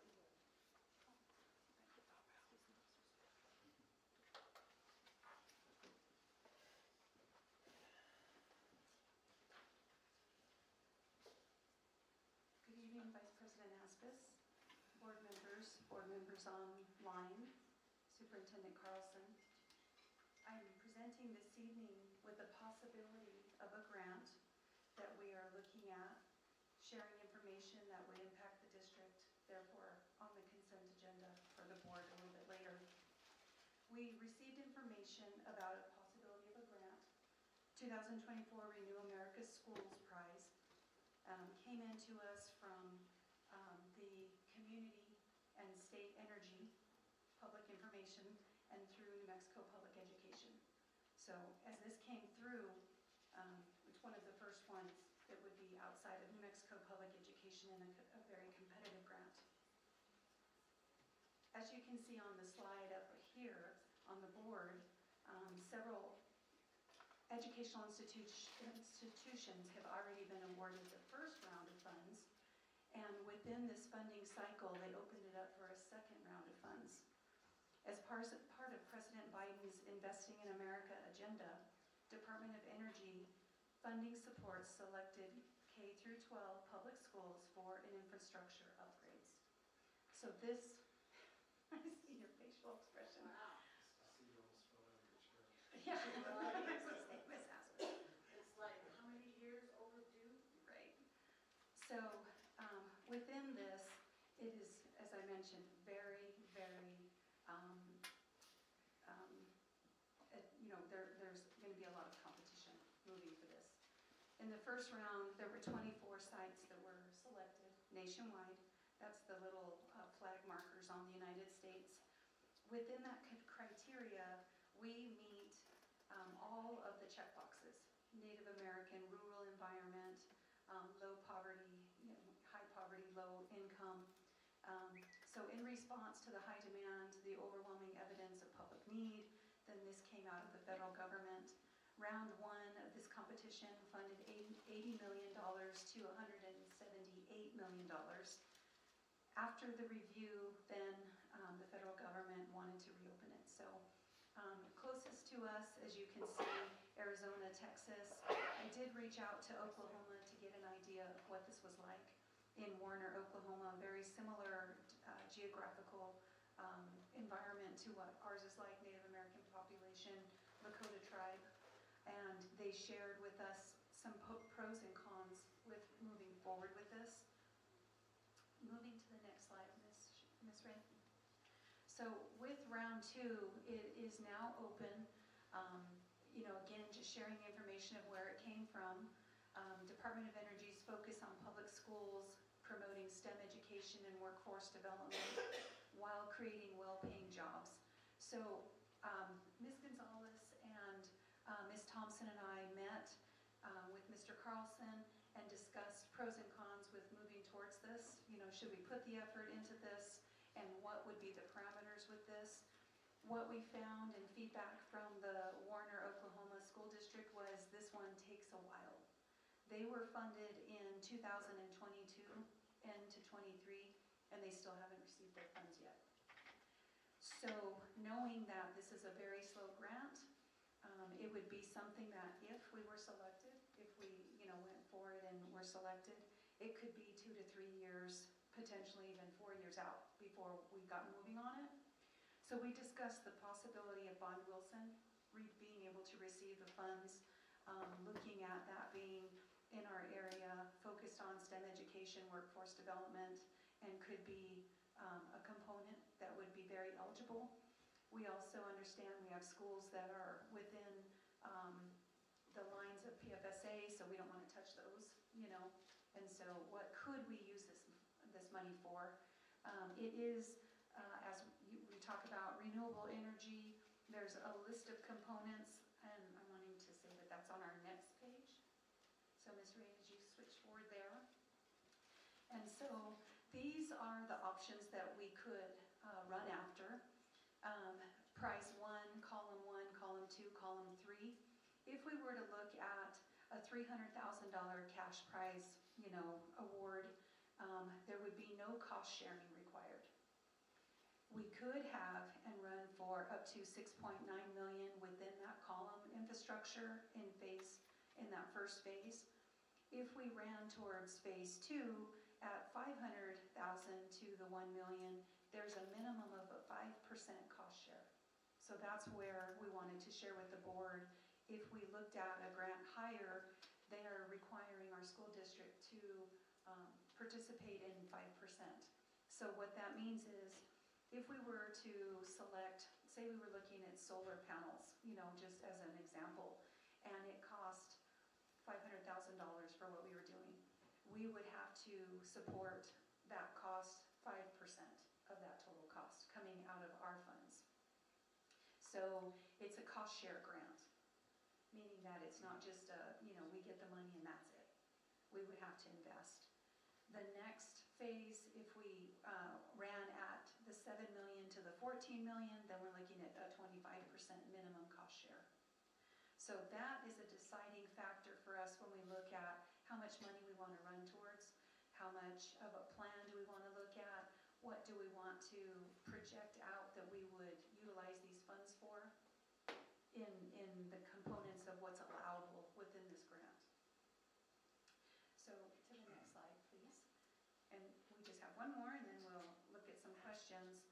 If we decided that we were to move towards this, again, looking at how they would fund, they are looking at 10 to 14 schools and school facilities within that 300,000 mark, 15 to 19 schools at that 300,000, and 20 plus schools again in that bottom 300,000.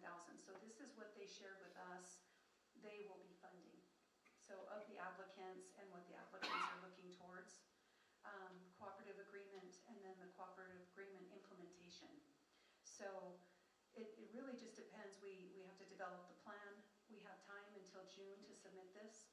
And so it's going to come fast, but we need to get our heads rolling with what we would want and develop a very comprehensive plan. And then, of course, submitting that. So next steps for the district on the next slide. If we were going to decide that this is something we wanted, we need to pull an internal team together, including finance, C&I, DART, physical operations, any others that's needed to really look at this whole entire project. Of course, develop a potential RFP for assistance in writing this. We feel like if we were going to run at the $50 million, the higher end, we would definitely want to pull out, if possible, consultants that maybe have applied for this. There were several in the first round that have applied, so they may have more experience at this. And otherwise, we can do the best we can, you know, if we keep it here internal. We'll follow the timeline as laid out on the website and then make sure that we have everything, you know, in time. So knowing we have 6 to 8 weeks now, we have to get started. It would be big. The successful competitors will, so this is what's required of us. So if we are submitting it, this is what we will need to do to get started. We need to establish the need for both energy improvements and financing across the proposed portfolio. We need to demonstrate the overall team capacity to manage projects across the portfolio, meaning like we did have ESSER's funds, but that took a planning team. That took not only the consultants, the vendors, but internally, as we shared in previous meetings, we had a weekly ESSER's meeting with 13 to 15 people, you know, from all the departments that shared the feedback to get this moving. So it took quite a bit, and that was only at the $12 million cost. So looking at a 50, it would take quite a bit.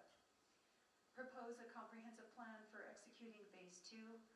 That would be the bigger project, the energy auditing and design activities. That's where we would look at consultation of what we could design. Engaging in the replicable strategic partnerships to build a capacity for us internally across our sector, our K-12 sector. We need to leverage funds to enhance the impact of our federal dollars. So obviously looking at what are our federal funds going towards right now, and then what would this leverage? Establishing a strategic approach to delivering our community benefits that advance the following goals. What is our community and labor engagement? Do we have the infrastructure in San Juan County? Do we need to reach out to other entities across New Mexico to do what we need? Investing in job quality and workforce continuity, advancing diversity. So these are benefits as well, equity, inclusion, and accessibility, contributing to the Justice 4.0 initiative. So that's making sure we have equitable resources out within our community. So, you know, bringing folks back to work in the sector. So this is another one, a component that's within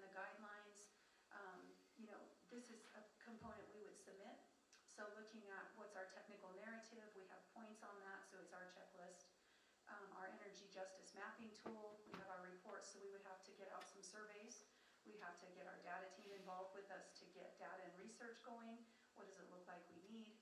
The school energy assessments, and these are all tools that we can download and access from Department of Energy. So it's not just creating it from scratch. Community benefits plan, of course, resumes. We need to make sure that we would be hiring the folks that could fulfill the nature of the funds at that level, letters of commitment, and we have to submit those in the grant.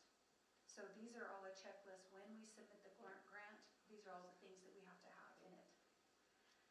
And then our summary slides. So anticipated schedule, this would be our potential timeline. The prize issue date, this is what they had for the past. So March 20th of 24.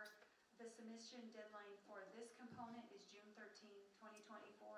Expected date from Department of Energy is August 2024, so we should know right away if we were selected. And then expected time frame for the cooperative agreement, that would start in fall 2024. That's what we would anticipate. However, as I shared, learning from Oklahoma took them a year and a half. So, you know, we would be on the ball with that process, and then it's the hurry up and wait from the federal government. Exactly. So there's quite a few unknowns in this. We're, you know, it just opened up and learning information on it, so we're investigating. But we wanted to get it on the board immediately, knowing that timeline. If we waited, got all of our research until the May school board, that would only allow us 4 weeks to write this grant. So we wanted to get it on now so that we could get started in that research. We could then update you in May where we are, you know, where we are with the plan, but we didn't want to wait and only have 4 weeks and then have to hurry into the hustle. So that is a possibility. It's different. We haven't ran at anything like this before. The grants that we have ran at so far in the history I've been here and what I've researched 4 years back, so within 10 years, have all been grants within the state of New Mexico. Kellogg Foundation, you know, New Mexico Public Ed grants, things like that. We haven't ran at something from the federal government. So, be a great opportunity. Even if we weren't selected, it'd be a great experience to move forward to see what's available out there. So, we're willing to give it a shot. Okay, can you were talking about all the list of what would qualify us to apply. Would you or could you add destroyed economic development by, yes, by your plan? I mean, we definitely could show in our narrative why we are where we are, you know, and definitely share the plants, you know, and the definite need of the renewable resources. The list was quite long into what was available for us to run to, all the way to the extent of even, you know, renewable resource vehicles. And we've already discussed why Ms. Thompson and Cindy Theodore, Ms. Theodore had shared at recent past board meetings where that's not an advantage for us to have a electric bus. You know, we would barely get to Shiprock and have to plug in for 2 days to get it back home to Kirkland, you know, or whatever that would be. So it's not very viable. However, there are options in there. The function of this grant would be cost saving later, and looking at it and talking to places like Warner, Oklahoma, Texas, some of them more similar to us. The cost later down the road, our heating, our cooling bills decrease. So what they shared was the 5% or even up to 25% cost share we make back later whenever we have the, you know, tightened up infrastructure, the solar infrastructure, or our windows that are more HVAC aligned, you know, the more functioning of our energy that we're escaping out of our buildings. So similar to ESSER's, it does that. This grant would be something that could renew windows, door structures, you know, So yes, we're gonna focus on this school that needs it right now, but it may take 2 years to get the funds in when we need it right now. So we may wanna look at, something that would be able to wait a little bit. Bond Wilson does not receive any funds through the state, because we changed that over from, what it previously was, the school that it previously was. So Mr. Carlson can kind of share a little bit more about that. I wasn't here at that time, but the history with it is that we can't request funds from the state for that building. And then another one is to add that CCSD is a major employer on the Navajo Reservation. Exactly. So. Oh no, we'll pull every card we can. I'm very resourceful with bringing in the needs and what those needs are. It would be supporting the vendors to come in, that may be the question. If we're building the windows and those sorts of things, because I know our maintenance crew would not be able to, do everything that we're needing to do. So, and of course with grants, there's timelines. So my experience with federal funds has been, you hurry up and wait, but then they tell you you have 6, 7, 8, 1 year, you have to get those projects done. So And you can express that we need it now. I will do my best. Any other questions, comments? Go ahead.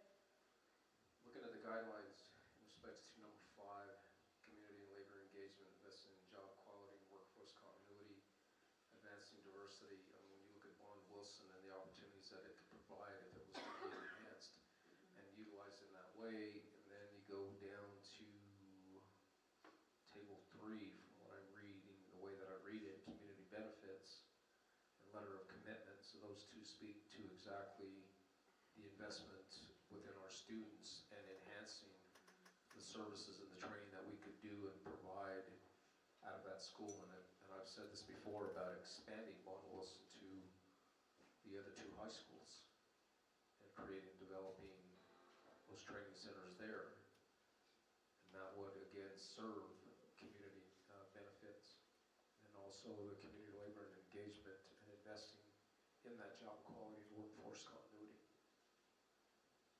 And the opportunities, if I might add, to the students that are attending programs there. So to be able to have solar systems that they can actually look at, learn from, see how they work while the construction is even going on.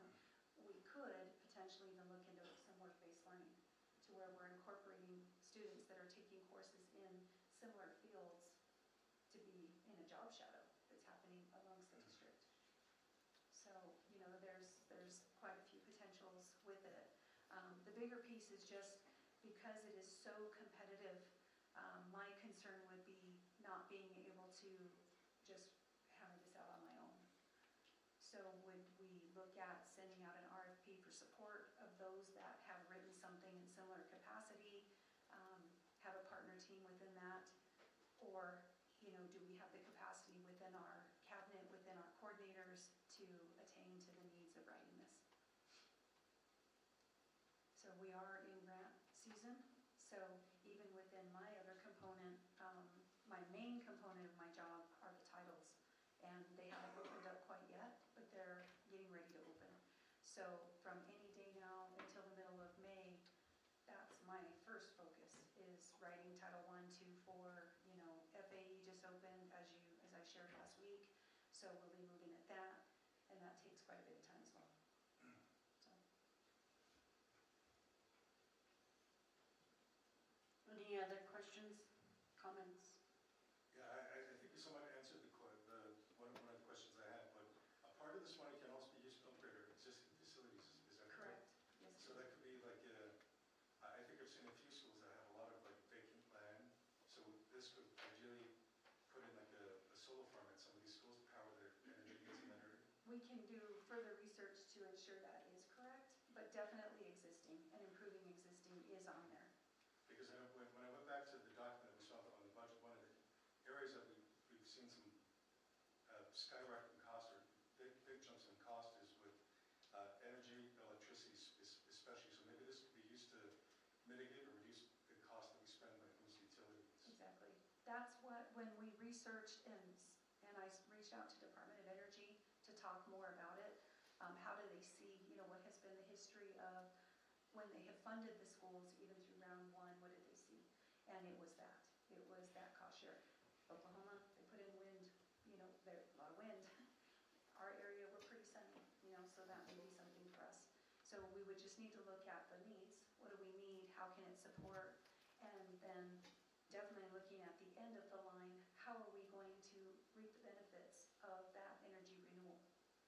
So I see how awesome this could be, knowing our plants, have closed down, our mines, the issues we've been facing for the last 7 years. I mean, when I came to the district, that was on the plate before COVID, was looking at the closures. And so to be one of the first, as you saw on the map, there's none in New Mexico that have been funded. Yeah, in fact, my own community of Hogback is working on a big solar energy development with the north side of our area. It's pretty low key now, but one of the big areas that we're looking at is how do we train the next generation of workers to work or service the like solar farms or power plants and providing ongoing service moving forward. Because I know it's coming.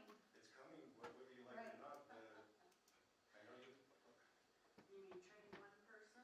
Well, yeah, if I may, Mr. Self. Well, the other option is there could be nothing, and you still have nothing. Understand, but in my humble opinion, what they're saying, it's all good. Again, we've had this conversation before. I'm not shooting it down or saying no, because it is an opportunity in that respect to help to mitigate to some degree. But then again, the unintended consequences, you have a 1,000-acre solar farm, and the end life and end use of those solar panels, what do you do with them? Where do they go? Again, we had some people do a presentation specifically about some solar plants that were supposed to come up in our district, and I point blank asked the question to how many people are going to be employed. The gentleman refused to answer the question until I pressed him again. It was a rhetorical question because I knew the answer. 5 people. And they were boasting about all these hundreds of jobs, temporary. And again, it's employment. I get it. I understand that. But my point to him was we're trading 750 jobs for 5.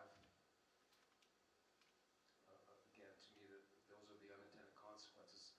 And we're living through that right now by the mere fact that we have increased or a tripling of our McKinney-Vento population because of the power plant going down.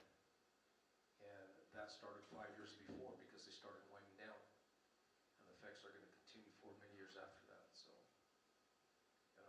it's good and well. To me, it's a way for them to push that into the school systems, those that are willing to be fortunate enough to get that money. And I'm not saying not to do it, because I said it's an opportunity, but so those are some of the things that we need to think about in the long run and down in the future.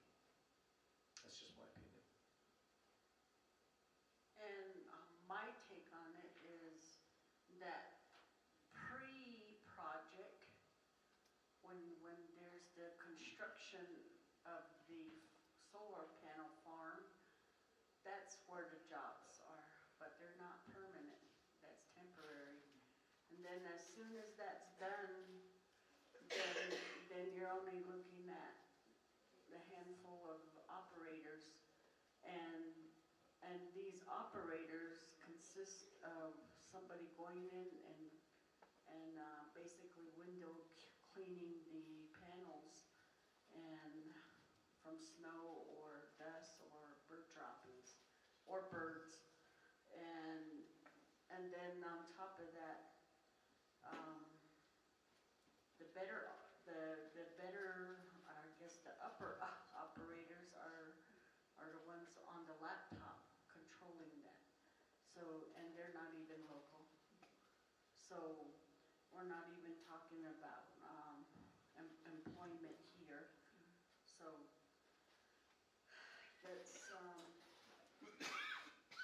what I know about the solar projects. And it's funny how people think there's a workforce. There's not.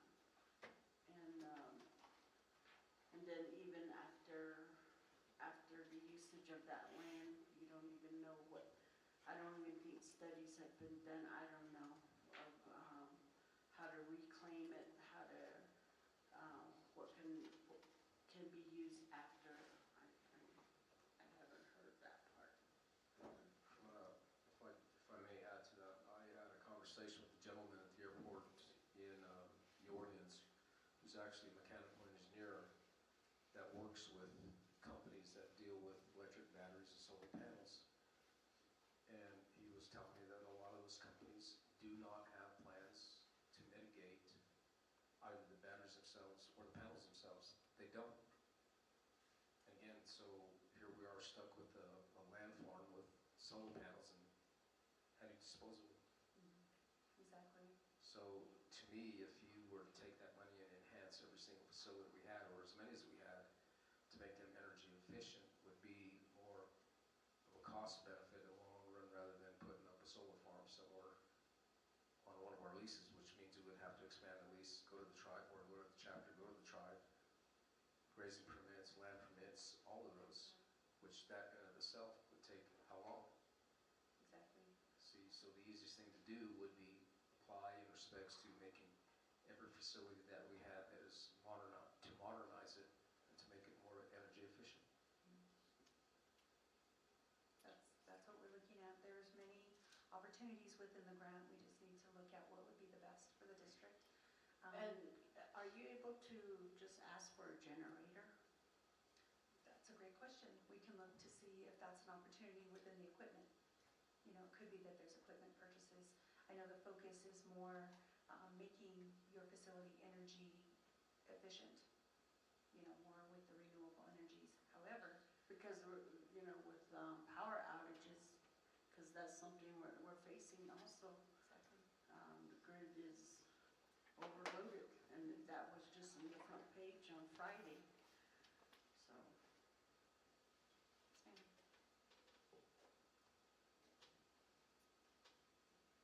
I was gonna say, this would be the experts. Vice President Aspis, your concern about generators. We do have several generators at schools in the district. Probably one area that we need to look at putting one would be OHO. They're the only one without a generator where we do have that fluctuation in power. And Notch City, Newcomb, all the schools in Newcomb have generators. There's a generator at SAO for backup, a generator at this facility for our servers, to back up our servers, and then one again at KMS. So we do have that, but to your point, Mr. So, you are correct. This is the way, this is the future that's coming to us. But we have the low bearing fruit that this grant could help us with. Upgrading our lighting where we don't have LED, putting that on a lighting program so that we can control the lights and how often the lights come on and off, and that we're not lighting buildings when they're not occupied. DDC controls in some of our schools where we can easily control our HVAC systems when the schools are in use. We're cooling or heating that school. When it's not in use, we have a setback mode as it's unoccupied. So there is a lot of low-bearing fruit that we can apply this grant to that will help hopefully reduce our usage and cost. To Vice President Aspis' point, we all know what our electric bills are doing monthly. We're users privately, and I know mine has gone up a lot, and there's only 2 of us in my house, and I'm like, why is our electric bill so expensive? But it's the rate hikes that we're feeling through our provider, and we're no different as a school district. We're feeling the same rate hikes as everybody is. So I think this would be a great grant for us to apply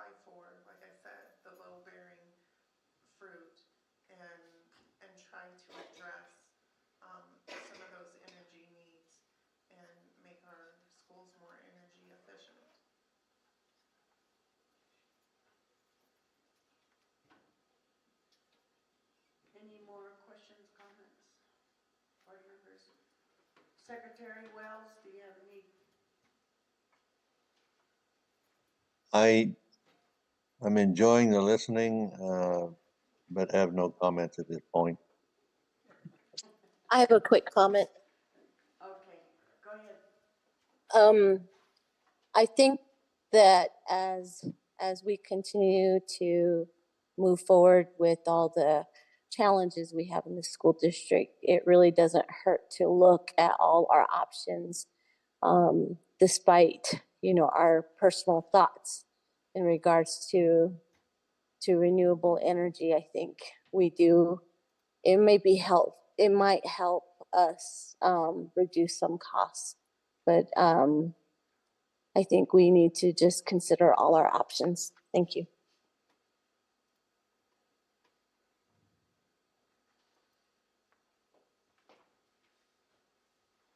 Any other questions? I do have a comment, if I may. Secretary Wells, did you have a comment? Yes, all things considered, I would suggest yes, move forward on application for the grant. Whether we are in a position to benefit regardless of how it's applied or what, we can always benefit from improving the facilities, making them more cost efficient to operate. So yes, let's move forward with the grant if it'll give us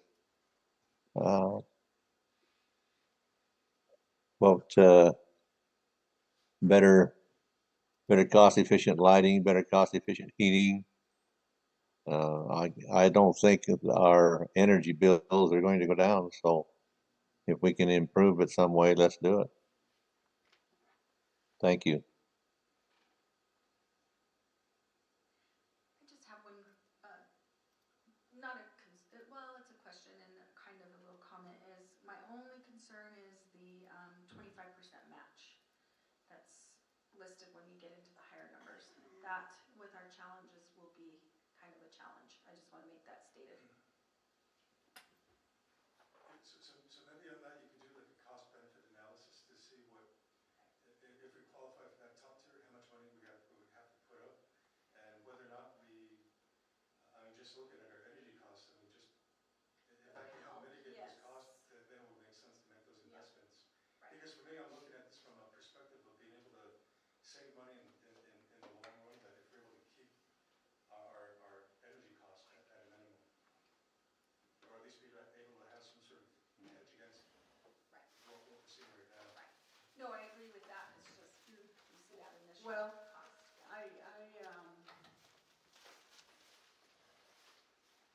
I would think that, well, earlier, before you said that, Ms. Gonzalez, is, I was thinking that most renewables are subsidized, and we're probably getting the product free, and just need a place and somebody to coordinate and set it up. But now that you say that, we had come up with a match, I guess it's not subsidized, not free. And then on top of that, to the information that board member So asked for, I would like a cost on new batteries, the hardware, the land, the usage. I would like that also, and to see if it's cost effective. Whereas, where you may have less energy, but our costs went elsewhere. So, thank you. And I think we can definitely look at the need, do we have specific buildings that are costing us more? Where are they located? What could benefit those buildings? This grant doesn't have to be driven towards solar panels. It could be, as Mr. So shared, Mr. Montoya, that we're just looking at efficiency, what we already have, and updating what we have. Right. With ESSER's funds, we updated a lot of the HVAC, but we didn't necessarily do our windows or our doors or ceiling. You know, I think of my home, you know, and right before winter, and you're sitting on the couch and where's that breeze, and you see that little curtain move a little bit, you know, need to redo those windows or reseal or whatever it is. So that's definitely something we can look at. Okay, Thank thank you, ma'am. you. So we'll go on to item H. Occupational RFP 24-550-150. Occupational therapy and/or certified occupational therapy. Service by Amanda Southern. Good evening, Board President, Board members, audience. So I'm here tonight to request that the board accept the RFP for the occupational therapy and the certified occupational therapy assistants.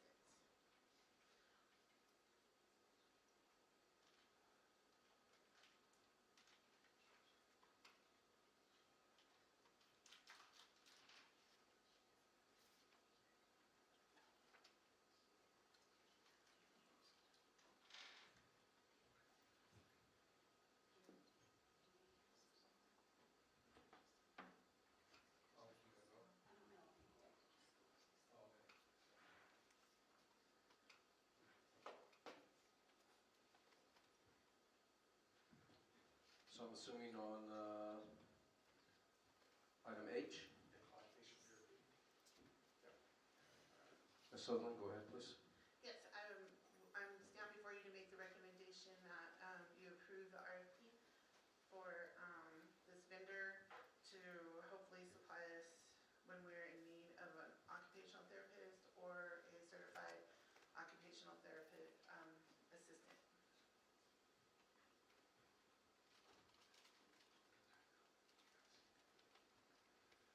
So where's this vendor based out of, our company?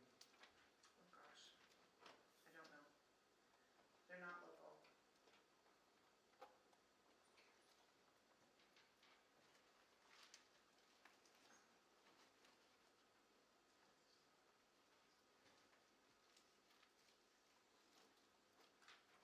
I'm assuming that information will be in the packet, correct? I don't think so. Do you remember, Becky? It's on the district's webpage, some of the information about the RFPs. They are, they do have they will be New Mexico licensed. The actual therapist would be licensed through New Mexico. They have to have their background check. So the staff that they supply for us will follow New Mexico requirements. Okay, so they're fulfilling all the typical requirements per the state of New Mexico. Yes, yes. All right. Board members have any questions?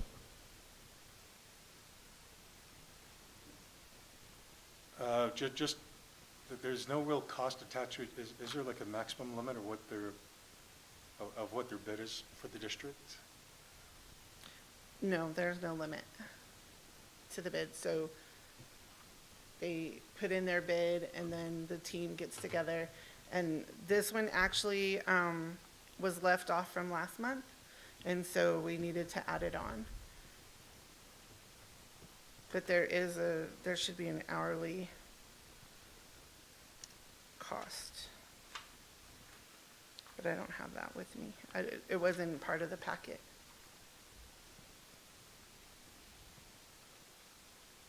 I have a question. Go ahead, President Hosky.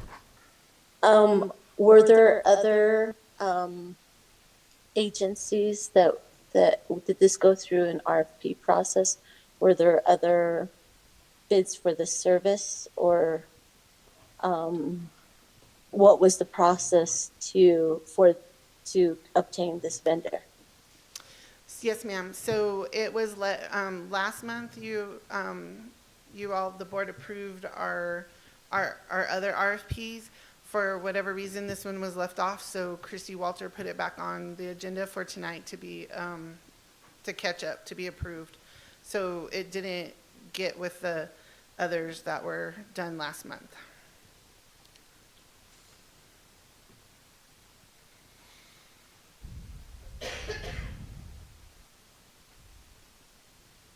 And all the documentation or the process, everything's in board docs? What we're seeing, I believe, is what is in board docs. Okay, I can't see it, so. Oh, sorry, I'll- yes, ma'am. There's, sorry I'll about check that. what- There's their proposal and then, the scope of work, yes. And then if there's more information, then, we can ask Christy to, supply you more information. Christy Walters is our procurement, officer, and she's the one that runs the, RFP selection process. Okay, all right, thank you. You're welcome. Ms. Haskey?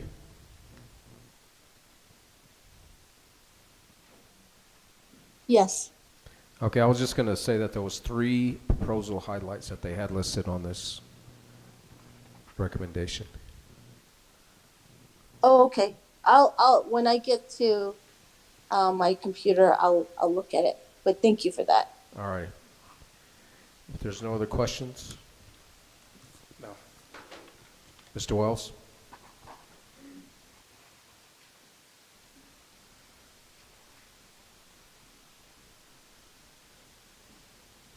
No questions here. All right, thank you. Thank you, Ms. Sutherland. Sure. Again, that's you, item I, RFP 24 SSO 151.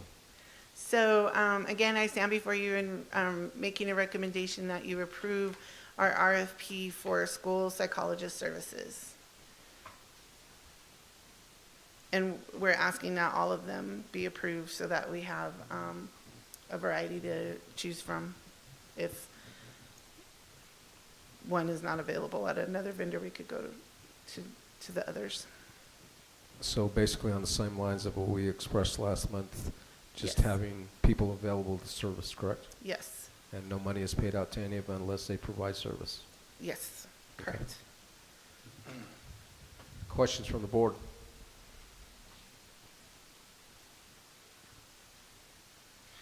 Just real quick, for some of these services, do you bill Medicare or Medicaid for the, okay, all right? Yes. So I do have a follow-up question to Mr. So's question. What is our, Ms. Gonzalez, you have a comment? Walter is online. Any more questions? Oh, okay, thank you. I appreciate that. So, as far as reimbursement rate, are we recovering 100% of what is serviced? We, Cheryl's here, she probably could answer in detail, but what happens is we run it through, so the students that are being served, their notes are taken and then Medicaid reimburses us for that at their rate. And then we also get their FTE, 33% of their FTE reimbursed. And then there's cost reports that we do, and that we get that back through Medicaid as well. So I'm not sure, Carol, if Medicaid reimburses at 100%. Yeah, it's just through a different formula, but and that's another recommendation that's why we're here to recommend that we choose all of them, because if we can fully staff, then we benefit from, not only the kids benefit, but the district benefits, because that Medicaid goes back into the district. Service pays for itself. Yes. If you remember, I was in there years ago. Yes. Complaining about that. That's right. Way before I got on the board, right? Yes. Right, see? Well, and I had the same concern. I came from a small district, and I was like, how are we getting so much Medicaid in a little district? And then I come here, and so, and then Cheryl, I owe Cheryl a lot, because she really worked with us, and now we are where we are today. So it's improving, and we're very fortunate, and we're fortunate for the board's support, because it was very hard at the beginning to really explain and understand why we were needing so many vendors. Understand.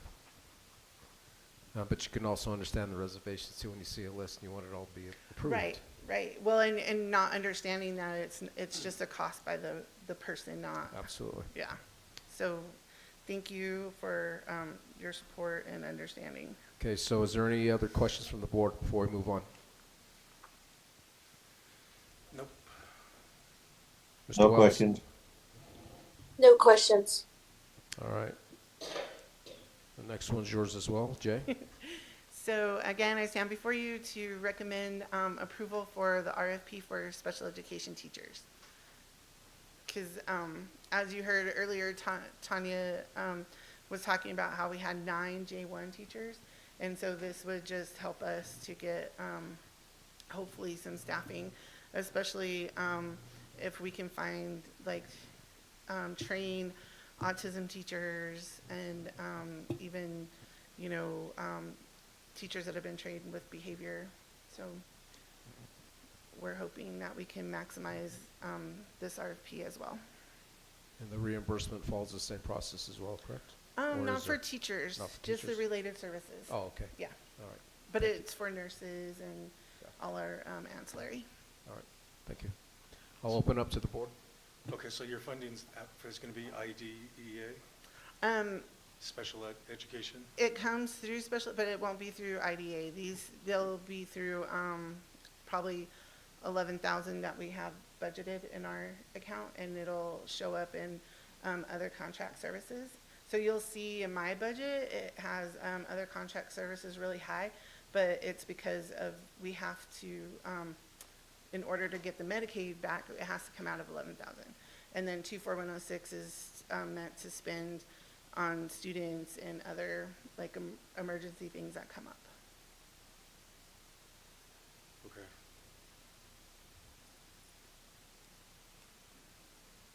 And so everybody that provides those reimbursables through Medicaid are all certified to do that as well too, correct? Yes, they have to have the correct licensure, Yep. the correct background. Yeah, everything has to be done, and that's what Cheryl's here in the audience, and she makes sure that that they're trained and the license is correct, and and then Christy and Cheryl monitor their notes and stuff, because that's part of it.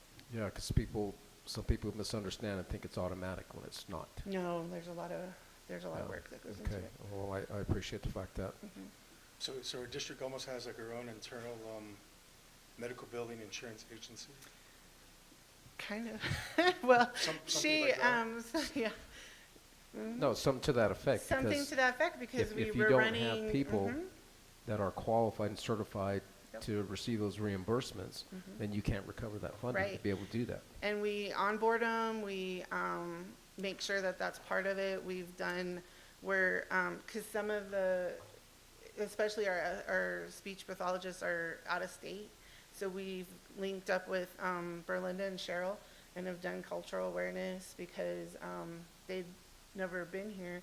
We've actually had one company fly out somebody so that she can meet the kids at Christmas. So we just try really hard to build relationships and work with them. And Is it consistent on a quarter-hour basis?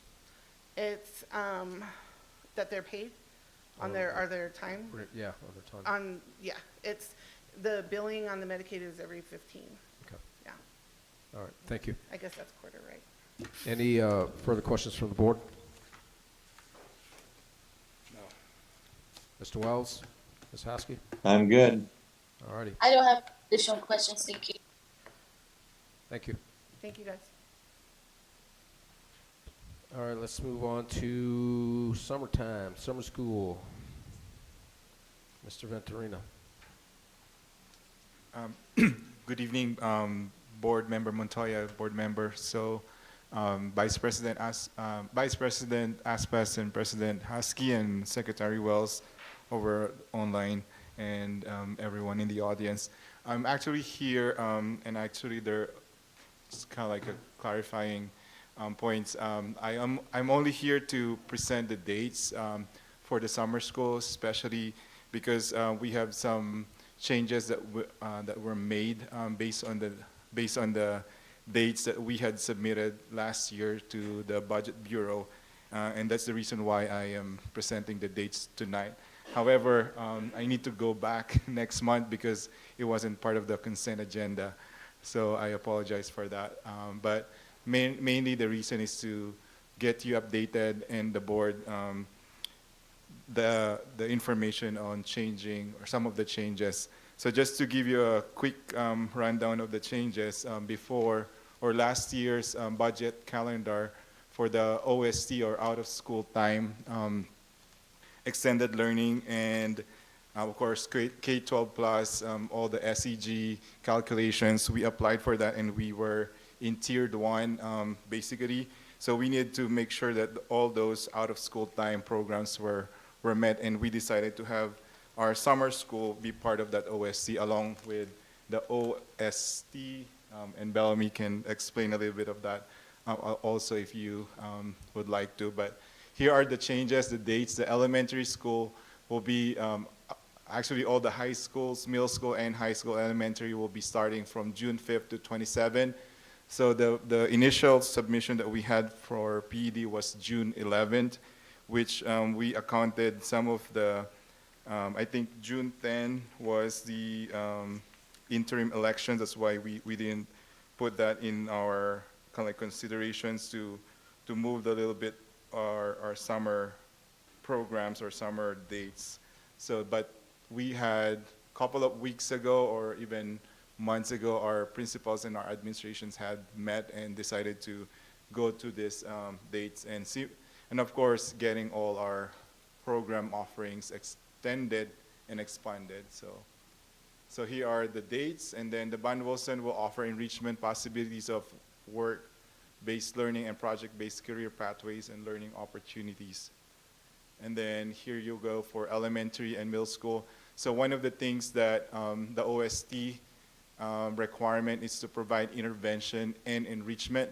So you can see there are intervention and of course enrichment programs that that will be provided to our elementary and middle schools, and those are the list. Let me see. Okay. Go ahead, Sharon. And then mainly for high schools, it's in the past, historically, we always provide credit recovery for our students who need to get those failing grades recovered over the summer. Of course, also with our seniors who are needing few credits to graduate over the summer as well. And career pathways are indicated in the following: culinary, manufacturing, technology, and other driven by the student interest. And those are based on our high school input from our administrators. Again, I apologize. I'll be going back next month for the to be included in the consent agenda. Thank you, Mr. Venturini. Any questions from the board? No questions. Ms. Haskey, Mr. Wells? No questions. All right, thank you, Mr. Venturini. Thank you, sir. See you next month.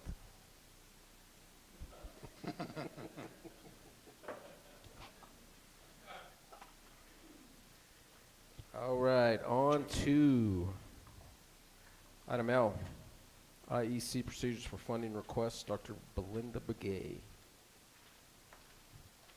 Are you available? Yes, I am. Thank you. Yate Shikedo Shidane. Can you see me?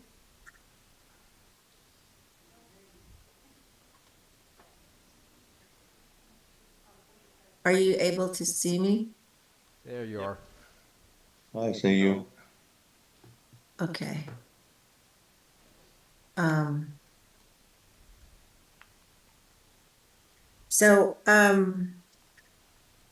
I just want to say good evening to board president, board vice president, and board members, superintendents, Mr. Carlson, Mr. Deswood, and then all our relatives and colleagues listening out there on Zoom. I just wanted to let you all know that my colleague and I, Ms. Mia Cientos, who is the JOM supervisor, will be part of this presentation. So what we're going to present is how field trips are funded through JOM. So we're going to start off with what is the educational plan. What JOM consists of is our district parent representatives that is presented through the Indian Education Committee. And these committee members are parents, legal guardians, they're sometimes grandparents. And at this time, they get nominated and selected from the schools. And they're the district parent voice that oversees and plans for the budget of creating an educational plan as well. So based on two needs assessment, one is done in the community, staff, and school, and then the other one is called the school monitoring visits. So based on the data that comes back from those two needs assessment, they create what is called the education plan. So at this time, we have 5 components for this year.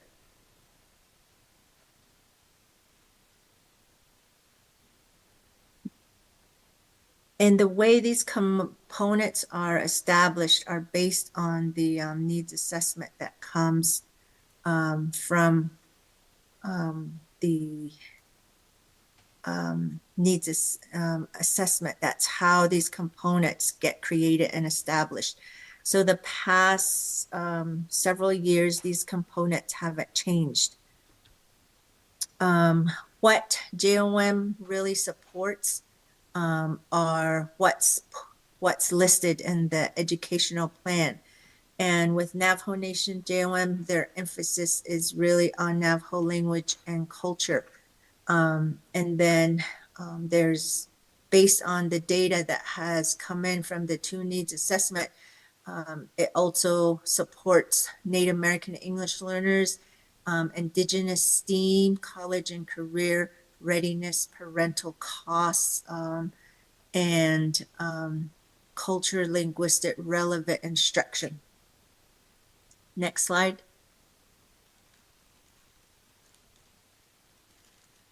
So one thing I want to share with you before Mia begins this part is that we support a lot of our teachers in the district. This funding isn't just for Navajo teachers, and we try to communicate that as much as possible.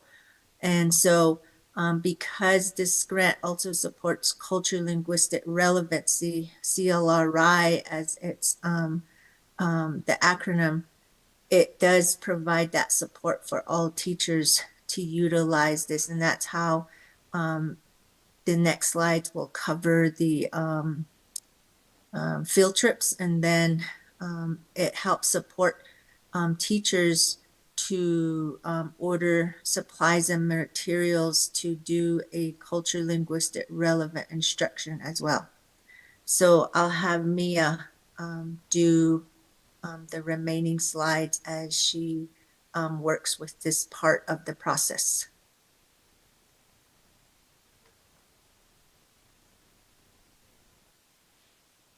Good evening, Board President, Vice President, members of the board, superintendents, Mr. Deswood and Mr. Carlson. This is Mia Cientos speaking. I will conduct the next section of the presentation, which talks about 3 different categories. The first category is from the requester as a sponsor or teacher. They complete the student travel forms entirely, and what that consists of is the sponsor contacting the ICO JOM department for guidance on requesting funding from JOM and the JOM IEC committee. They have a JOM checklist of all the forms that they need to complete. If the trip is unique and considered a big ticket items, forms will need to go to the IEC for funding requests, as JOM is supplemental and can only fund a portion of the cost. Once all approval signatures have been obtained, sponsors will submit their completed forms to the JOM ICO staff and be placed on the next IEC regular meeting for funding requests. Teachers and sponsors must attend the regular meeting to present their proposal to the IEC and provide answers for any questions that the members might have. And some of these questions can consist of, is the forms board approved? Has there been some fundraising? What other costs share have the clubs or the sponsors reached out to, such as other grants, other departments, their own school funding, or their student activities account. Once that's all established and ICO receives the completed student travel forms, simultaneously the staff, meaning Berlinda and myself, help the sponsor with understanding the forms and provide guidance about this process, as well as ensuring that teachers are utilizing funds for the purpose of JOM and Navajo Nation JOM. ICO staff check all information and place completed forms on the IEC regular meeting. After the IEC reviews the completed packets, ICO staff then enter the order for envisions and then issue those purchase orders for schools to use. ICO JOM staff submit to the, follows a deadline for the submission, and usually it's 5 days prior to the regular meeting. And then we attach all forms to the requisition for finance approval and RFR documentation. The last section is the JOM IEC's position in this process. They review the completed student travel forms. Members will review unique trip documents prior to the next regular meeting, just so that once the meeting happens, they could review them ahead of time, make sure that they're following the guidance provided by our staff, and then members will have the sponsors present their field trip logistics, cost, location, in-state, out-of-state, what's being requested, and how much will the trip cost in its entirety. Members will ask questions and determine which expense or how much funding to cover based on the answers provided by the sponsors. Or in some cases, students will help present. Some of the expenses that are determined for approved amounts is meal per diems, lodging, registration and admissions, transportation by bus or by flight, and in some cases, coach buses. Members are aware that all trips must cost share, as JOM is supplemental and can't fund 100% of requests. JOM IEC members do encourage programs to fundraise just so that students and sponsors won't solely rely on JOM, and they'll use that as an eligibility criteria or a checkoff list for the students to be more involved and active and participate in their events, such as like the Equity Council. Members refer back to the education plan to ensure compliance and to stay within budget. And the IEC committee, like Dr. Begay had said, is based on those two needs assessments. The committee helps write the plan, they help approve the budget, and so they just need to stay within guidelines of that plan that they developed and then negotiated with Navajo Nation JOM, typically around May and June. I did provide a snippet of the purchase requisitions for student field trips. It's just kind of an estimate of the sponsor telling us what they're requesting. We provide 2 boxes of justification and content standards. Next slide, please.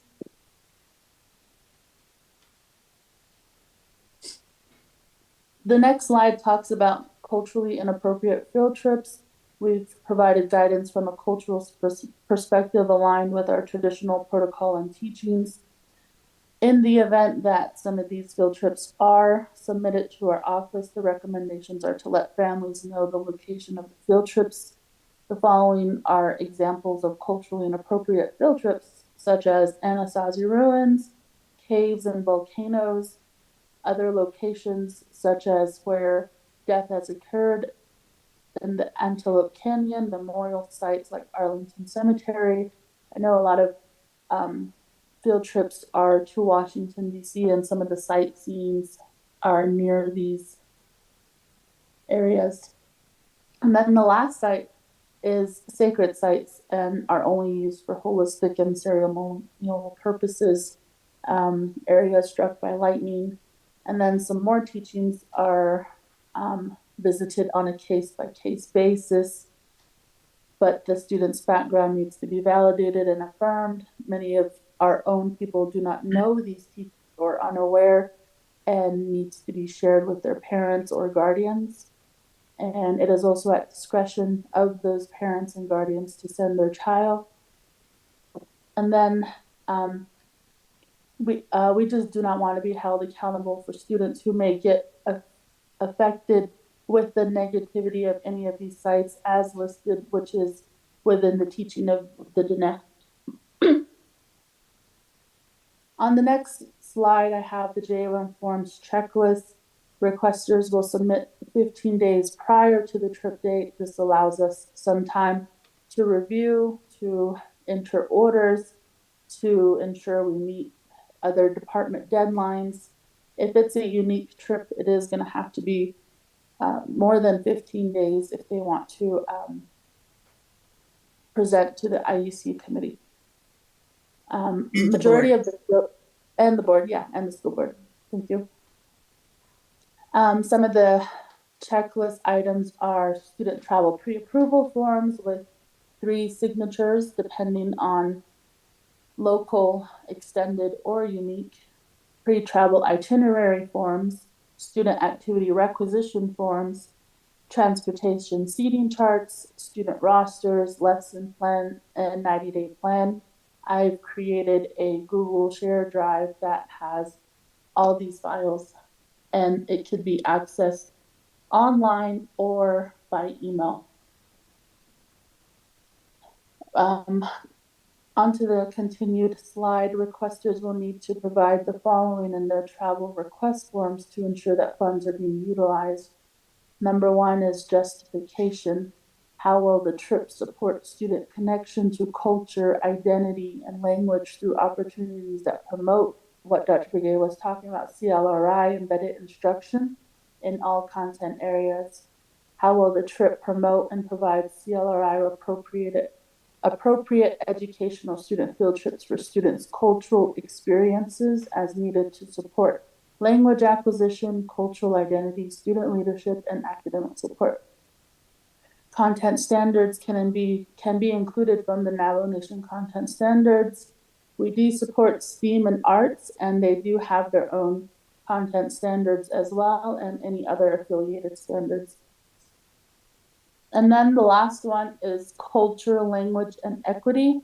The IEC committee focus on 2 questions, and those 2 questions are provide specific details of how language and culture will be implemented throughout your field trip. And this applies to any STEM, student leadership,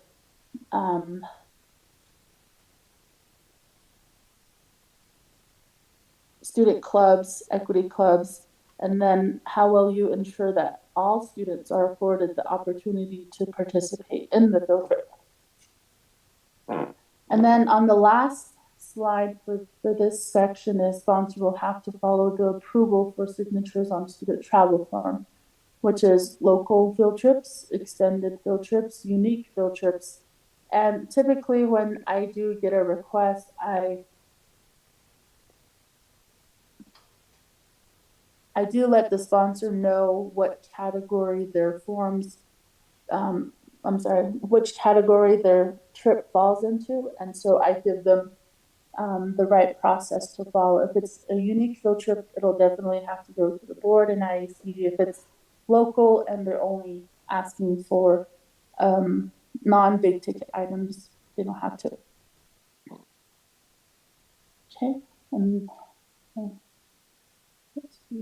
okay, and then the next one, I provided visuals for where students and, for teachers and schools can find our website for requests for funding. It has access to that Google Drive files. And if it's not available or they're not on tech savvy, I do send it to them via email as well. On the request for funding page, it takes them to the forms where it can be accessed. Schools, parents, and sponsors have access to view the educational plan as well, educational components 1, 2, and 3. The ICO shared file I mentioned has majority of the forms that they need listed here, such as student travel forms, ed plans. And again, sponsors can also email Dr. Ye and myself, and we'll send it to them via email or help guide them. And then the next section is the data part. So from last school year, 2022 to 2023, and then this current school year, 2023 to 2024.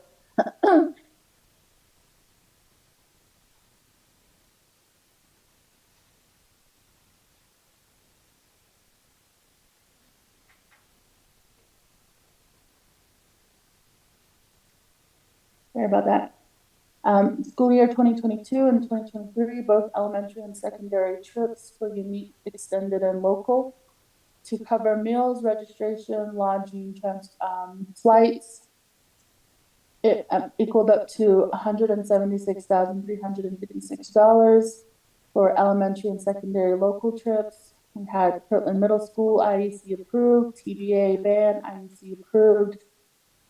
Some of the high schools that went on senior college trips, Newcomb High School Arts Class, Kirtland Central High School BPA Club, Shiprock Kirtland High ROTC, Newcomb High Robotics, and then some other field trips include Newcomb High School attending the La Cosecha event, as well as the Educators Rising, the FACS class. And while all of these clubs are different and unique of their own, they still have to incorporate that language and culture that I had mentioned earlier. Moving on to just transportation alone, 56 local field trips. And then the total funding for field trips last year was $230,425, split between 2 separate contracts. We had an extended contract last year and last year's contract. For this current year, it's similar, both elementary and secondary trips for unique, extended, and local. However, we only catered to 2 schools that went to the IEC and got approved, which was Kirtland Middle School and TBA. We had only 27 local field trips, and then our total funding for this year was $125,574 with just 1 JOM contract. And that leads me into why there's a difference from the previous year to this year, in which case I go to my next slide, and this slide shows the chart of accounts for our JOM. We have our beginning balance, our year to date, and then our current balance. With our current balance and remaining balance being 55,000, we still have to consider salaries, benefits, IEC stipends, indirect costs, the cost of doing JOM services. So on the right side of the slide, you'll see the parental cost application service, which happened to be our biggest highlight this year, with the difference being last year we didn't receive that much applications. This year we really wanted to advertise, streamline, have parents use the parental cost service as much as they can, and it did work. We got at least 1,200 applications. Each student was allowed up to 8 services. Some students used all 8 of those services. Other students used only 1 or 2 or 3. But I've listed here all the services that we offered and the number of services that students and parents had requested for. I don't have the data per school or grade. That'll be forthcoming. And then I stand for questions. I don't know if Dr. Begay wanted to add any last minute. No, I detail. stand for questions too.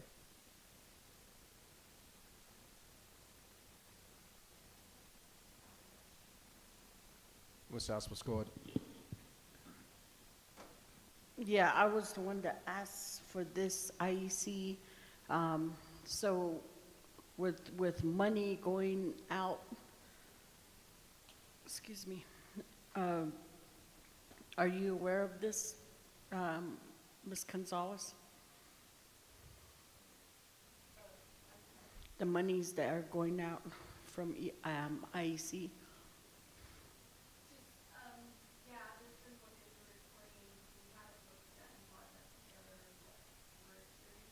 Mm-hmm. Just as long as, excuse me.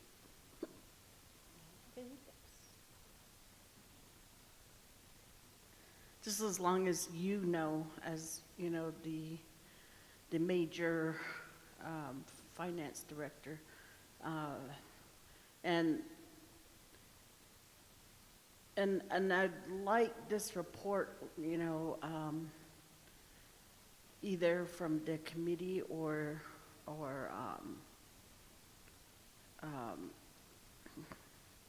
the directors, or every month if we could,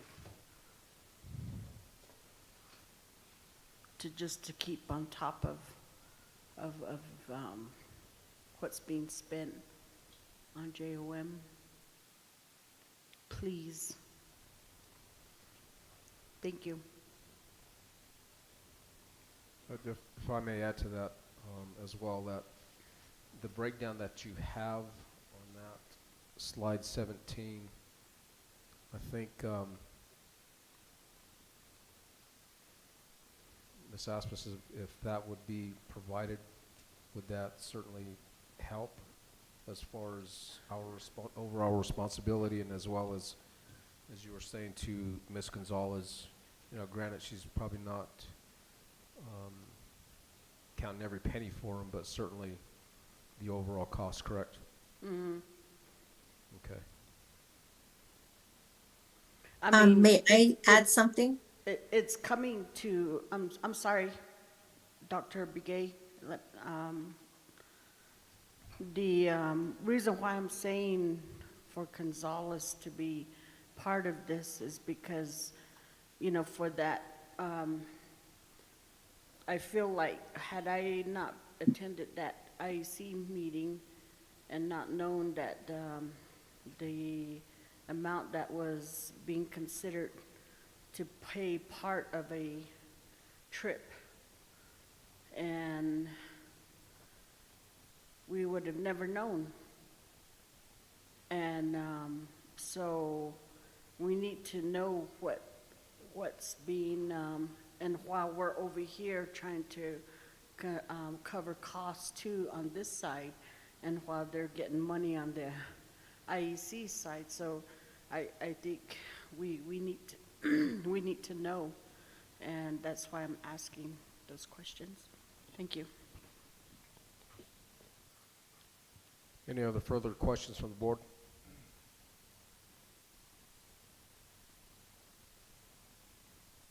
Mr. Wells?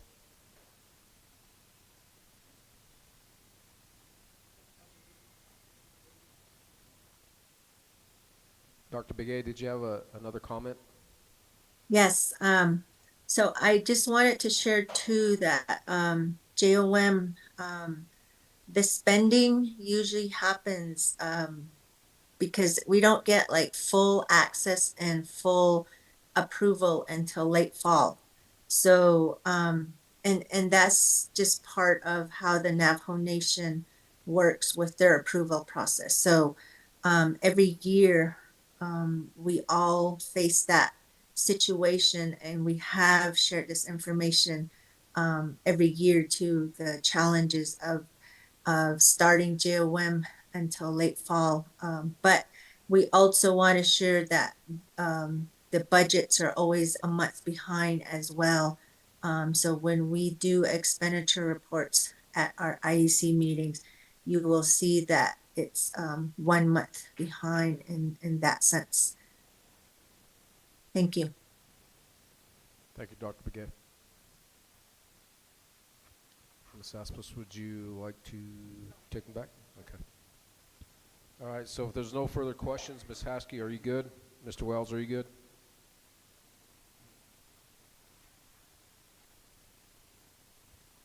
No response, so we'll move on to item M, discussion on policies regards to cultural practices. Dr. Lopez Martinez. Yes, I'm good. You didn't give me enough time to unmute. Okay, good evening, President Haskey, Vice President Aspas, Secretary Wells, board members, and Superintendent Carlson. I was asked to present on the discussion on policies in regards to cultural practices in the district. As I looked through the board policies, trying to look for anything that had to do with the cultural relevance and as far as Diné and traditional practices, what I found was it was very scarce in the policies, and also it was not very explicative as to what this district is requiring or needs. So the only places that I found that had the word culture in it was in Section A on foundations and basic commitments, on Code A 0661 ADR. And so I took that excerpt from there where it says that every educator's responsibility to help maintain a smoothly functioning school operation. Educators shall respect each student's culture heritage. And then the second one was on Code A 0450 ACD. The non-religious study of religion also provides a basis for the schools to play a vital role in instilling understanding, tolerance, and mutual respect among people of different backgrounds, which in our district, the tradition and culture has nothing to do with the religious aspect. So I found that was not sufficient, and it didn't really apply. And those were the only two areas that I found that had anything to do with the Diné culture or language, unless it was located. The only other thing is how the language was addressed as far as the academic process, which that was in Section I 2900, where it identifies the bilingual language, and 911, where it's the regulations on how to address the language, but nothing to do with the tradition and culture. So my suggestions for Section A on Code A 0800 AEB is that possibly the district could look at making an amendment to that policy to include the Diné and the Spanish bilingual seal as a recognition for accomplishment, because students are recognized for other accomplishments that they do within, valedictorian, salutatorian, and all those other accomplishments, but nothing was stated as far as the Diné and Spanish bilingual seal, or even the Chief Manuelito Award. So that is my recommendation for the district.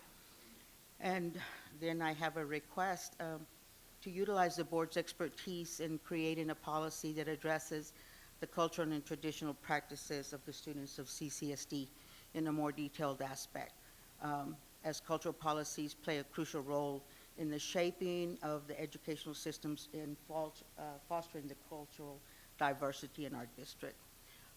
And they also promote the inclusivity and the creativity and the preservation of our culture and heritage within the educational settings.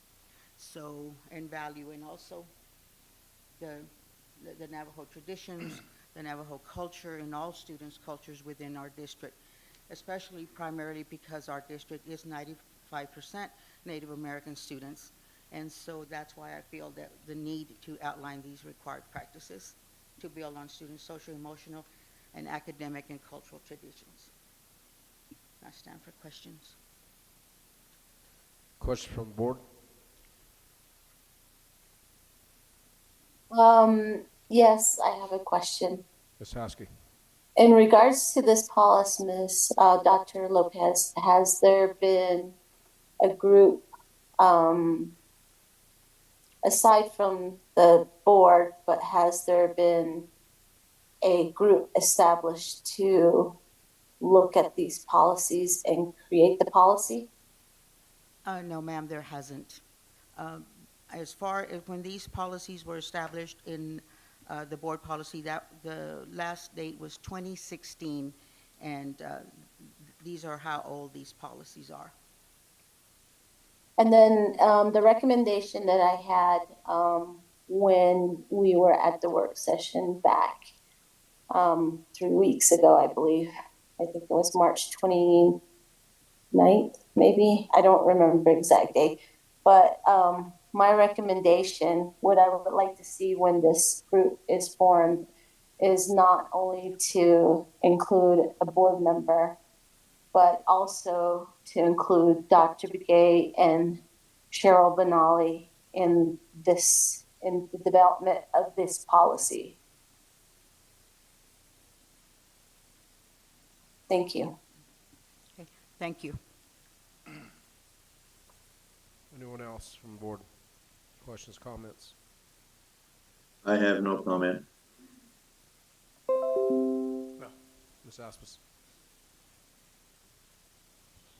Just that I agree with President Haskey in those individuals be part of that committee. Definitely. Yeah, I certainly think in light of Yazi Martinez and the emphasis placed on that should be a consideration to make those adjustments to the policy, and obviously the purview of the board to be able to do that. That should be a very good consideration. If there's nothing further, we can move on. Okay, thank you. Have a good evening. Thank you. Thank you. Item N, Facility Use Agreement, Lower Valley Amateur Baseball Congress by Ms. Thompson.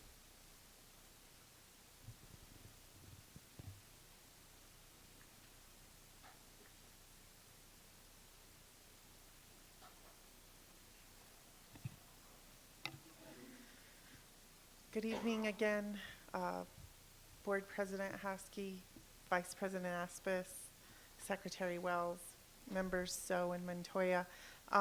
Tonight I would like to bring to you the updated facility use agreement for the Lower Valley Amateur Baseball Congress. This agreement had not been updated since before 2018. And with the construction of the new facility, we've made changes in this agreement. I don't know if you guys have had an opportunity to read through it and see the items that we are requiring from the Lower Valley Amateur Baseball Congress in the use of our facility. Sharon, can you scroll down just a little bit, please? Items 1 and 2. Documentation of training for all coaches, documentation of required training for youth participants.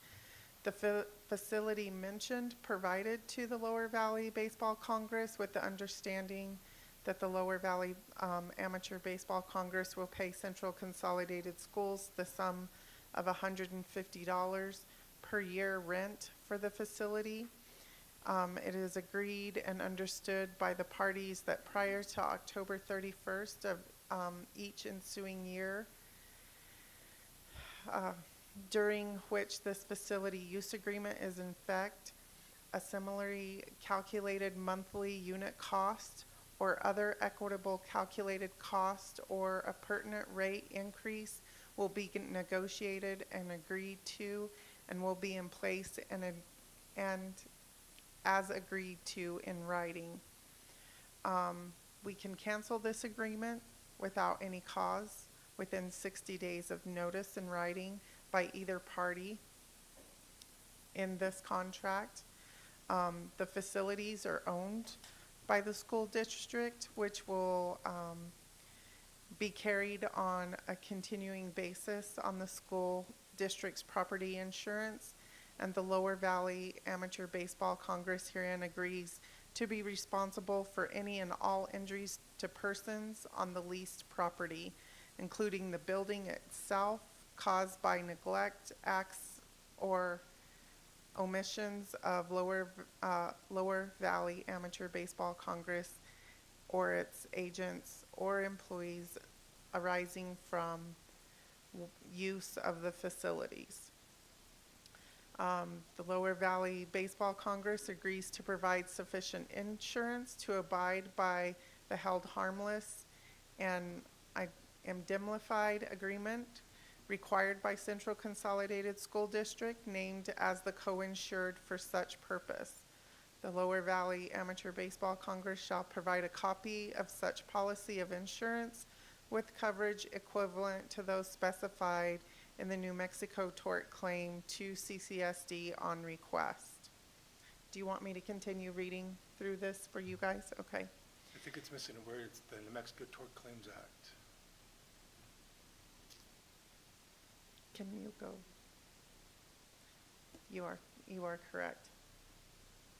And we can get that corrected, Mr. Stuff. Lower Valley Baseball Congress shall be responsible for routine custodial services of the facilities, and Central Consolidated School District shall be responsible for routine maintenance of the facility. It is agreed that the Lower Valley Amateur Baseball Congress will give approval to use the facility only to those who are directly associated with that program.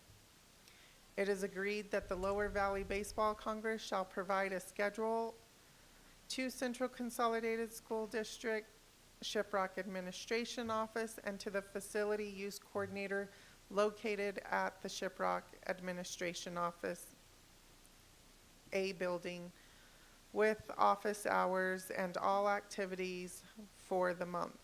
It is further agreed that the program director of the Lower Valley Amateur Baseball Congress will verify that all scheduled events are for the direct benefit of the Lower Valley Amateur Baseball Congress by signing a statement to this fact on the schedule given to the district. The Lower Baseball Congress agrees to collaborate and coordinate with its opening and closing of the facilities with the school site administration in the event that a key is issued to Lower Valley Amateur Baseball Congress. The Lower Valley Amateur Baseball Congress agrees that it will not make copies of any keys provided to it, and only authorized program directors will have a key and will safeguard such keys. Wherefore, the parties indicated in this agreement that the facilities so described and owned by Central Consolidated School District be utilized by the Lower Valley Amateur Baseball Congress for the exclusive purpose of facility usage and for no other purposes, which include charging of admission and or operating concessions. We're going to have to correct that. So are we saying that they're not allowed to charge admission or concession, or? Well, we're going to have to strike that. I just saw that that's an error.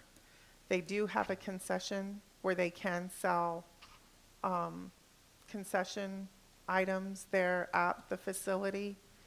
So we will have to correct that and bring that back to the school board. My apologies. I thought we had got everything corrected in that. So we are allowing them to operate a concession stand, and that way they have a source of funds to help support the facility, the usage of the facility. So I will have to bring this back to the school board. I apologize. Well, these are kind of like easy fixes. Can't you just put a period at the end of purposes and then say the Lower Valley Amateur Baseball Congress is allowed to charge admission and/or operate concessions? Yes, we can definitely do that with the board's approval to do so. I have a question, comment. Go Question. ahead, Ms. Asmus. So, I see that,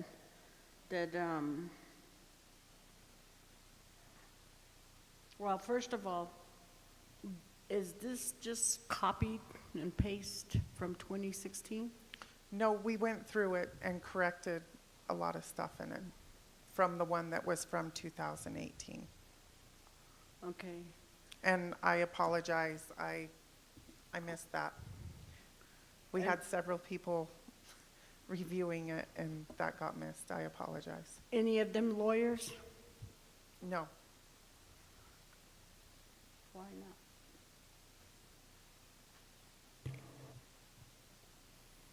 Why not? This is a form that has been used by the district for several years, before my time.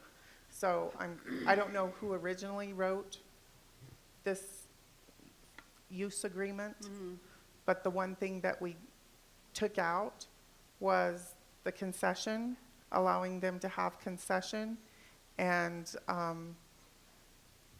changing dates and adding what they are responsible for. So, and with the old baseball field, there was no gate, you know, for admission, and then I think even for concession, that they didn't have that, right? No, they did. They did? So, in reading this, when we were updating it, there was a bullet point in it that said that they would not be allowed to sell concessions, when evidently they have been selling concessions out of the old concession stand. If you remember, it was there. I think they had candies and Cokes and so hot dogs, nachos, stuff like that. They were selling those items, which was against what the agreement they signed in 2018. So they have not been practicing that because, of course, the facility has been, we had COVID, the facility has been closed. So to make everything right, we corrected, and obviously I missed this line, making those corrections. So, keep saying so. Keeps looking.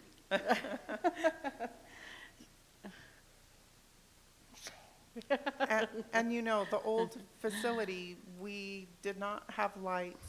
We did not have the opportunity for them. Did we charge them though, that $150? No, we did not. Okay. So in the past, what the district had charged the league was $1. $1 is all that they have been charged.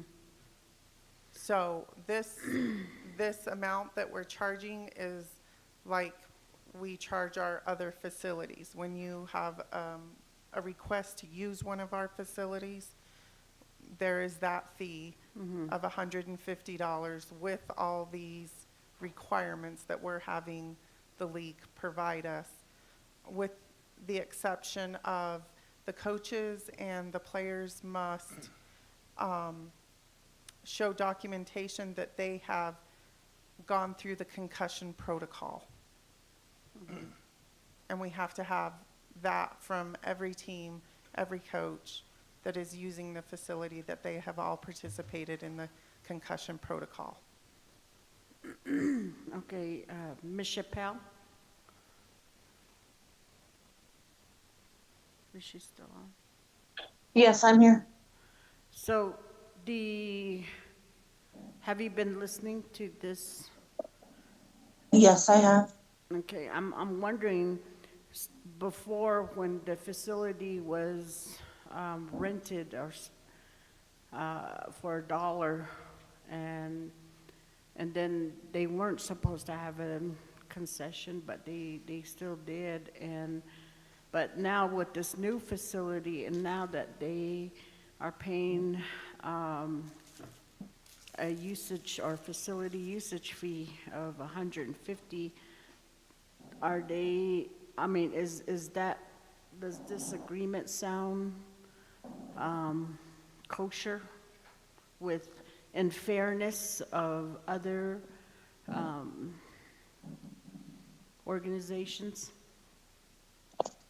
So just to recap, my understanding is that the fee that's proposed to be charged is in line with our other fees. Is that correct?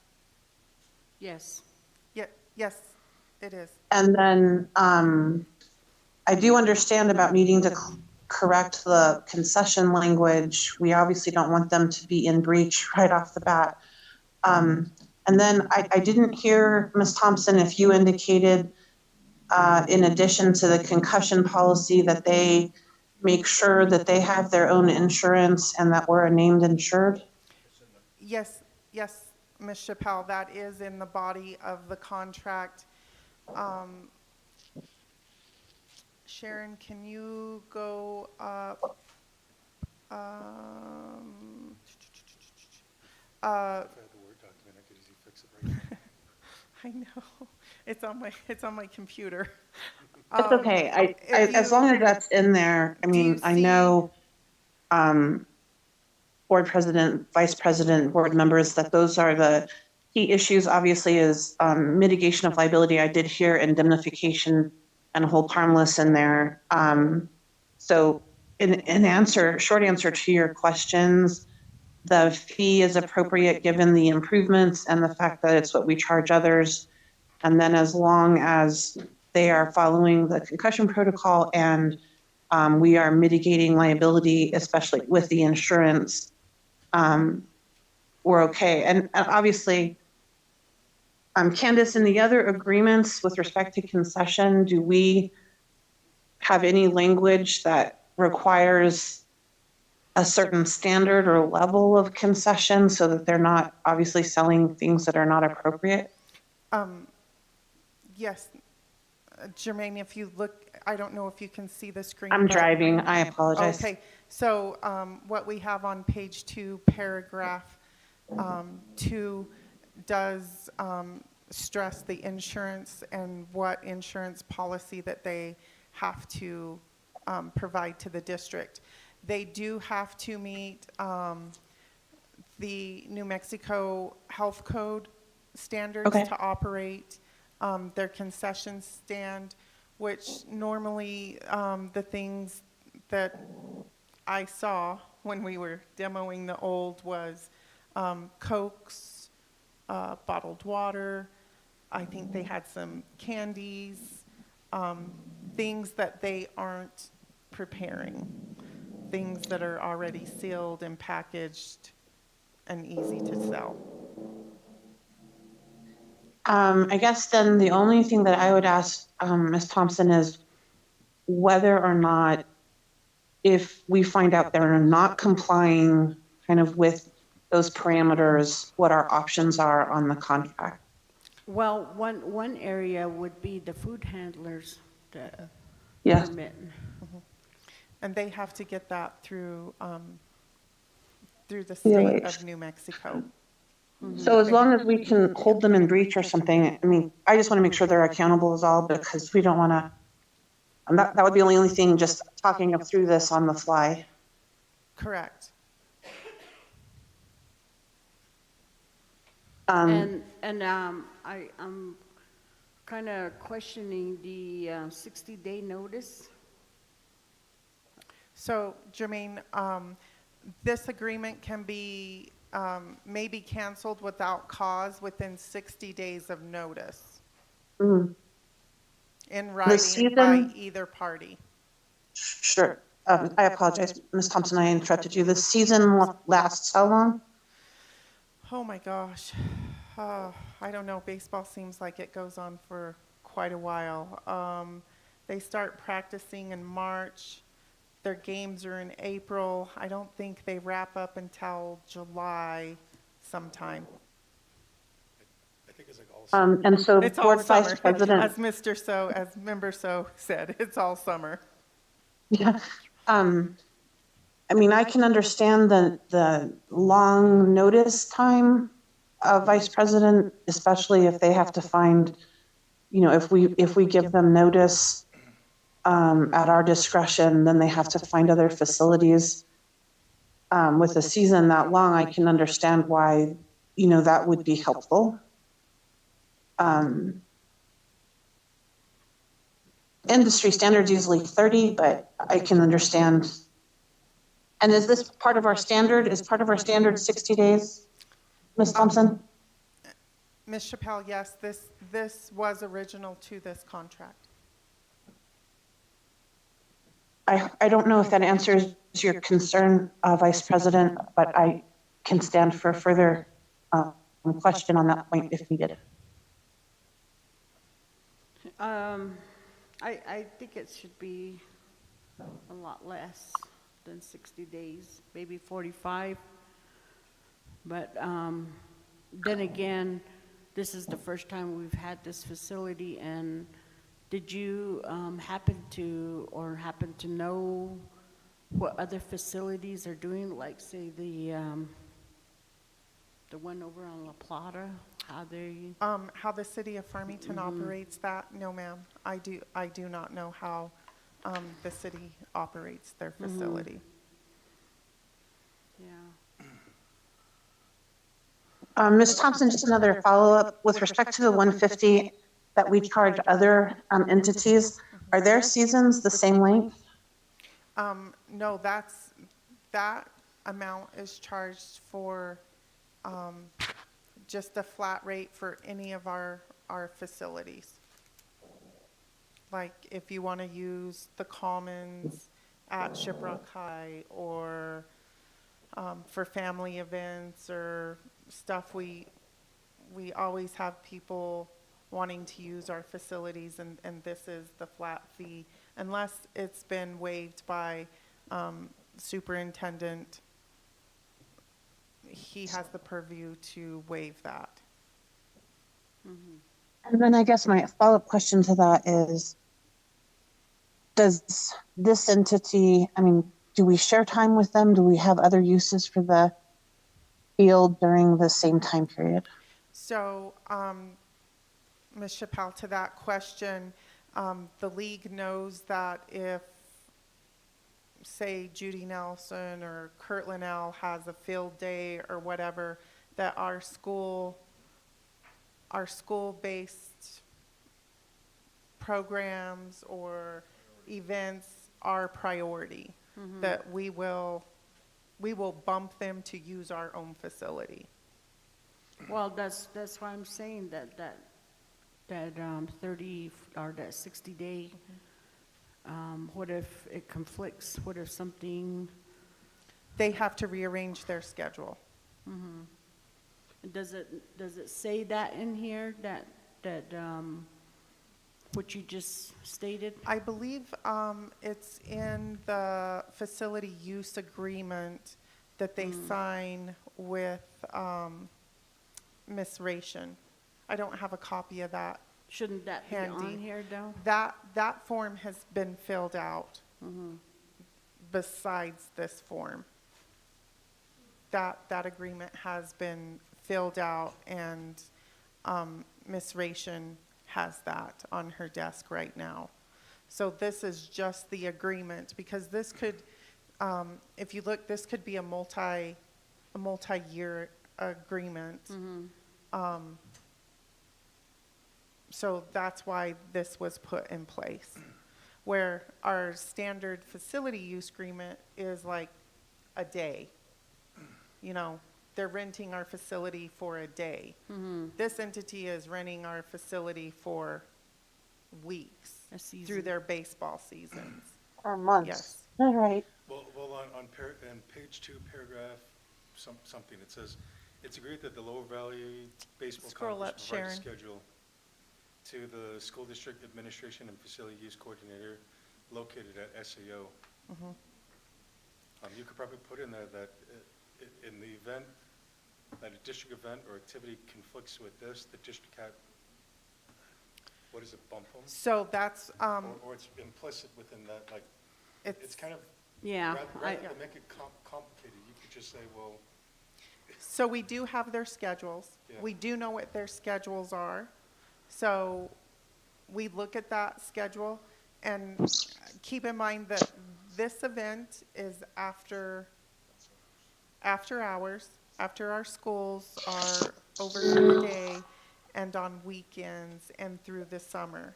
So the event of them conflicting with our school events, slim, very slim.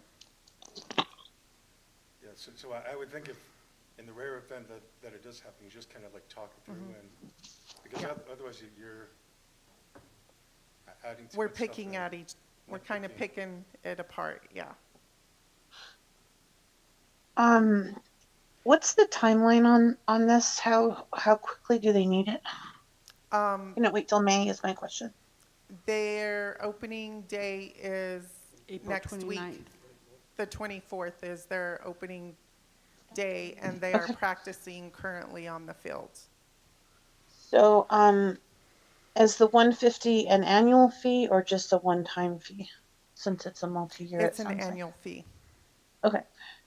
Board members, my recommendation is that you go ahead and approve this subject to 2 amendments. One is removal of that concession limitation, and the second is the language that we just talked about by both Ms. Aspis and Mr. So on making sure that district has priority use. Well, that's like approving a blank check.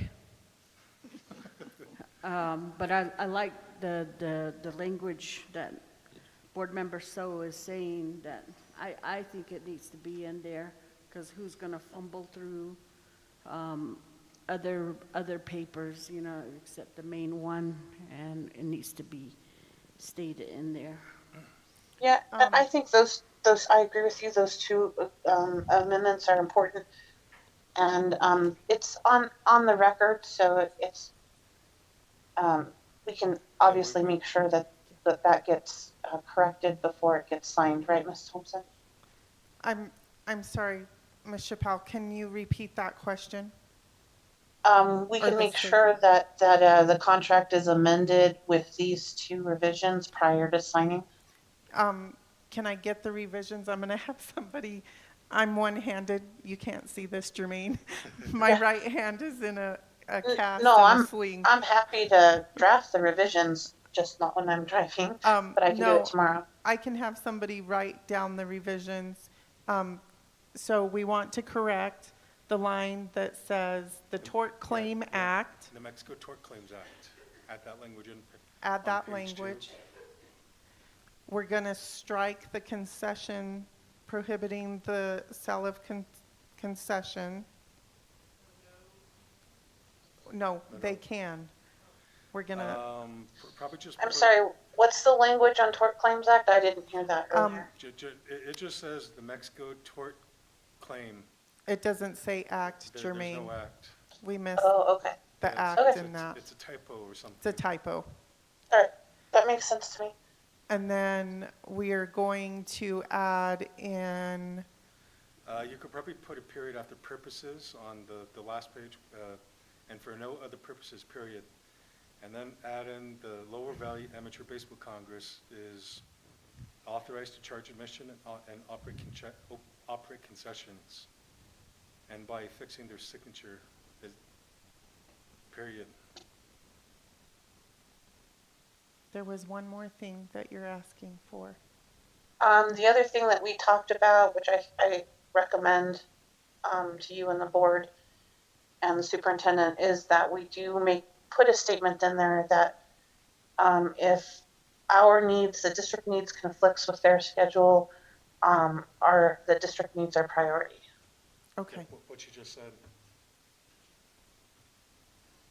And we can put that right there in that paragraph where we're talking about scheduling events. And Vice President Aspis, I think that helps with the 60-day issue, because if we're taking priority, then that should be okay. I mean, then we should be okay in giving them, that extra time to go find a place if it's just not working out. So just also for the board, Sharon, if you will scroll down to the last page, please. Not only is this for the Judy Nelson field, but it also incorporates the Kirtland High School ball fields that they utilize for their older players. These fields at Judy Nelson are just up to the 12U play level, and they do utilize our baseball and softball fields here at the high school, at Kirtland High School. So Ms. that's Thompson, does the agreement extend to parking?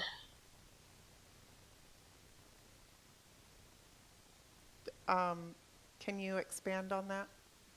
Sure, the use of our parking lot, and I mean, I think we might want to make sure that it does, especially if some of those games can get pretty crowded, and we shouldn't be liable for anything in the parking lot when they're using those fields. No home runs, We have a net for that. fly balls. We have a net for that. So I don't know if the description Ms. Thompson includes, softball field and associated parking areas. I didn't hear Mr. So it sorry. has, right, scroll up.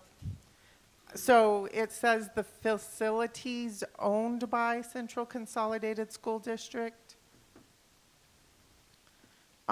We can add, Just put including but not limited to associated parking lots. okay.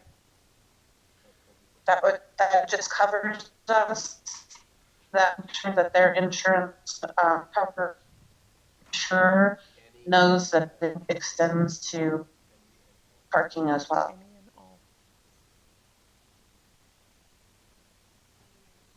Okay.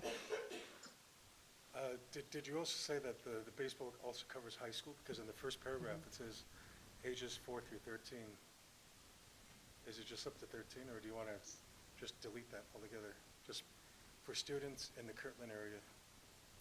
So, Is it 4 through 13, or is it goes to high school? I'm not a baseball person anymore. So I don't know what ages play. Well, what ages does that organization service? That's the question. Yeah, that's. Board members, so what if we say exactly that it serves, the ages they serve? Little League, Sandy Koufax. So, with the baseball high school fields, they may be practicing there. I've never seen them have games there, but they practice there. As you know, fields are very, very limited in the Kirtland area. And I think our meeting, I think they have 13 or 14 teams this year. So they're trying to get somewhere for all those teams to practice. So, yeah. This facility, most likely there'll be tournaments. They've never held tournaments before. They've never had the opportunity to hold tournaments before.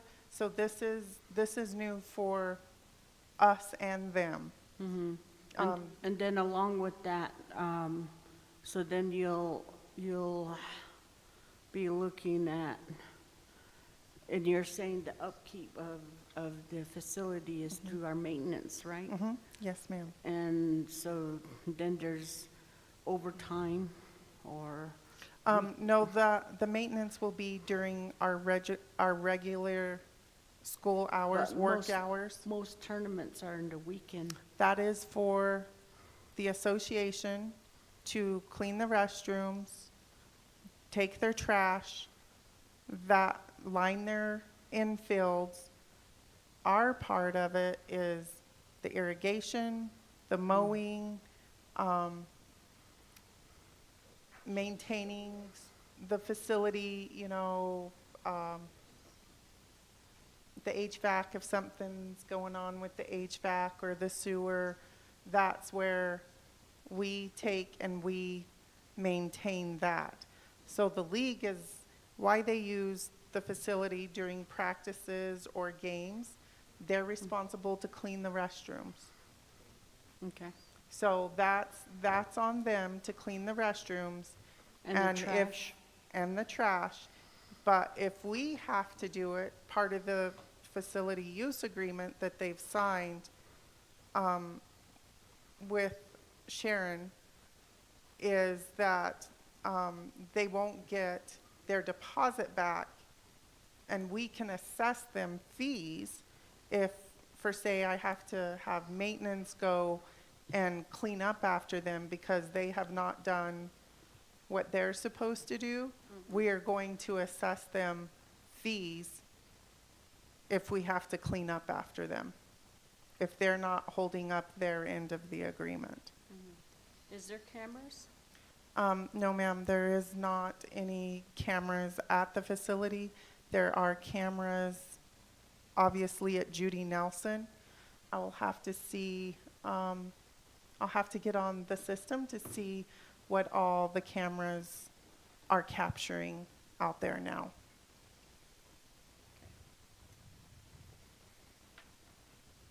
So it's new for everybody. It's new for them, it's new for us. This year is gonna be a growth year for all of us.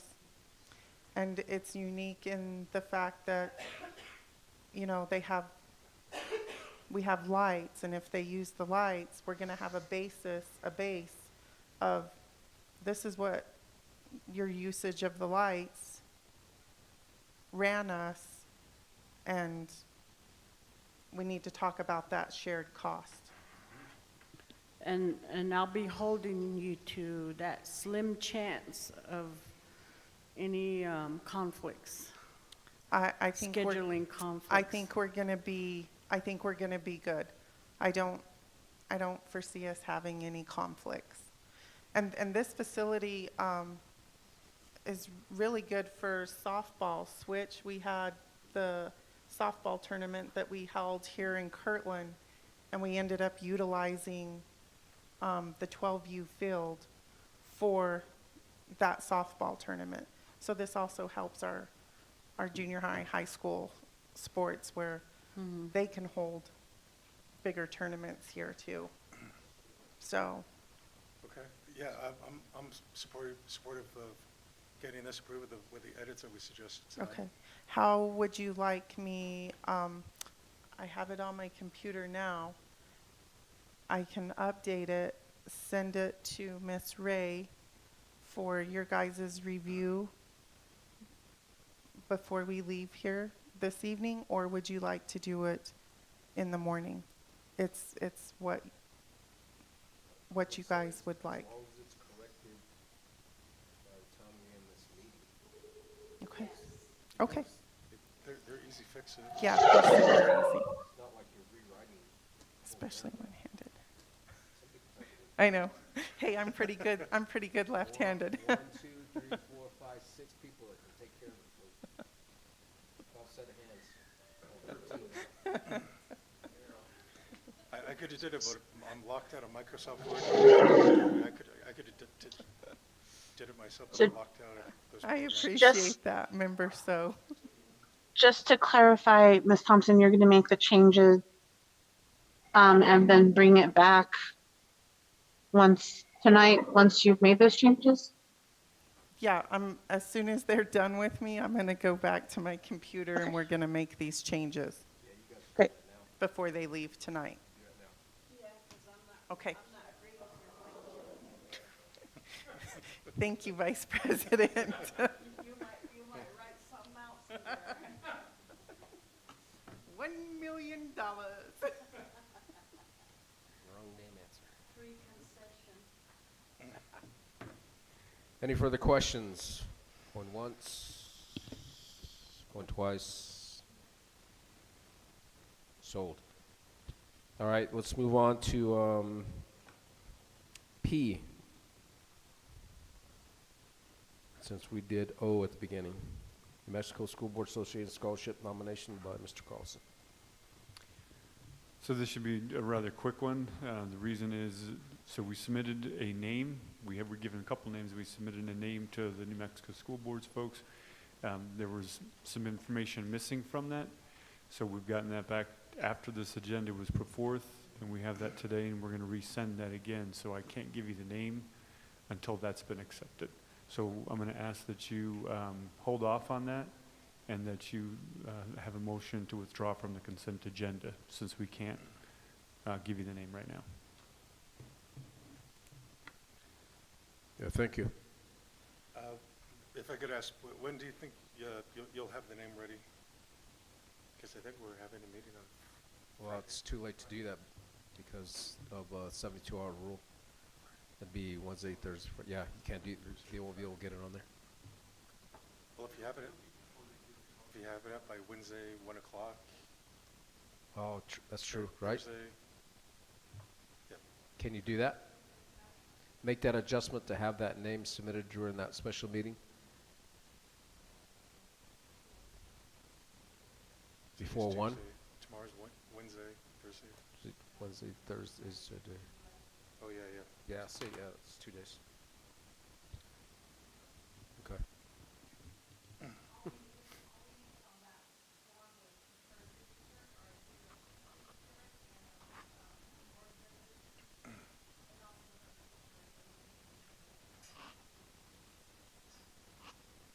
Or can we just approve it tonight? Well, that's what I was going to say. We just concur to that and then dot the i's and cross the t's with the board president and superintendent. Oh, absolutely. We can do that. Like, again, as long as we approve it and concur, I think that would work. then we can do that. All right, Yes, very good. All right, with that, we can move on to item 6, discussion and possible action items. A, discussion board action on naming board members to the following subcommittees: audit, finance, which would include FTE discussion, Yazzie Martinez, equity, strategic plan, subcommittees by Carol Gonzalez.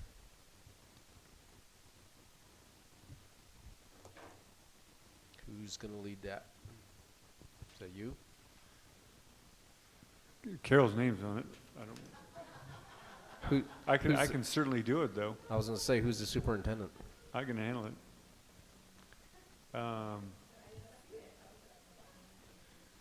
Yeah, okay, so we just need volunteers for each of those committees.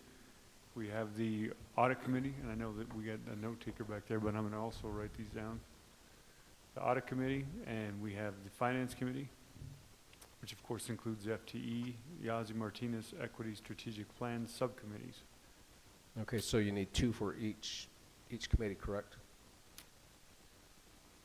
Preferably? Preferably 2, if we get 2. Because I think, if I'm not mistaken, Ms. Ray, that's generally what it is. 2 board members per? Okay, so do we have, Board Member Montoya, may I clarify? please? The only limitation is that you can't have a quorum on one of those subcommittees.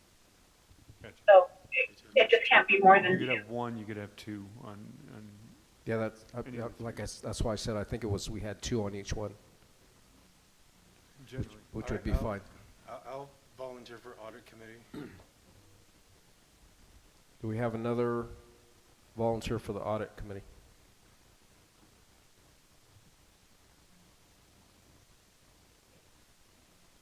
Ms. Haskey, Mr. Wells?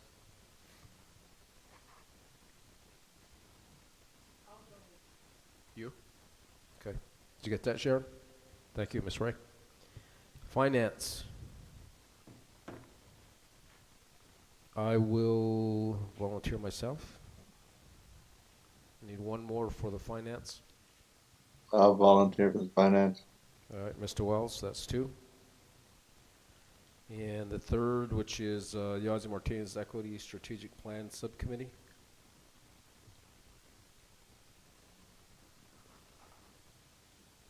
Volunteers? Is Board President Haskey on? Say it again? Board President Haskey, she's still on, right? Ms. Haskey? I had assumed she was. Did she drop?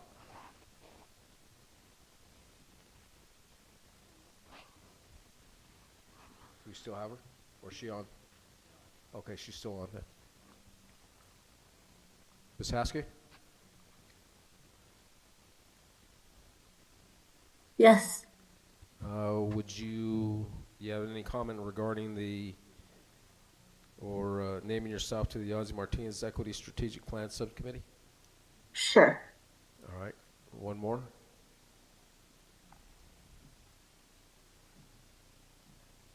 Again, I think one would suffice. One will suffice. But if someone wants to do double duty, Okay, well, I think, leave it open. okay. Whoever can, Can fill that position at that time. yeah, because, I hate to, I think about my work schedule. An absolute committing too. Understood. And that would even stand for the rest of them, because if somebody, Mr. So couldn't, then he can certainly ask somebody else, but at least we have some names for them. Yeah. All right, very good. We get that, Ms. Ray? All right, thank you. On to item 7, review consent items. And items pulled from consent agenda for discussion and or approval. I believe there was a consideration.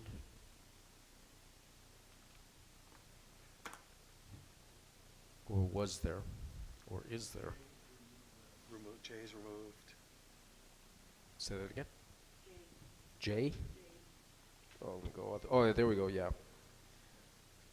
So we're gonna have to pull, someone like to make a motion to pull item J, Family and Medical Leave Act Policy Update. All right, Mr. Chair and members of the board, I will make the motion to approve the items listed under consent agenda with the exception of item J. Do we have a I will second? second. I will second the motion. I believe I heard Ms. Haskey. do we need to have the facility use updated or Yeah, agreement updated? There, yeah, what we said is that we would approve that. As long as it's updated? Okay. Yes. Gotcha. Yeah, We're good. We're good on that. Okay. So I did have a second. I believe I heard Ms. Haskey. Ms. Ray, is that who I heard? Sounded like Marion? Mr. Wells? Okay. So motion made by Mr. So and seconded by Mr. Wells. Vote a roll call. Vice President or President Haskey? Yes. Ms. Asmus? Yes. Mr. Wells? Yes. Mr. So? yes. And myself, yes. Very good. The consent agenda has been approved with the modifications for that removal of J. Okay, on to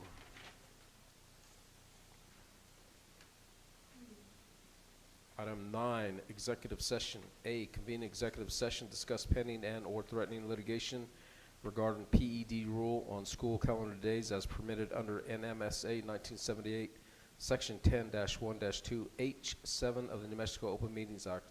Someone like to make a motion to convene into executive session?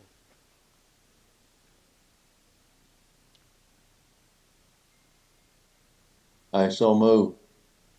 Mr. Wells, second? I second. Who's that? Haskell. Ms. Haskey, second. Vote roll call. President Haskey?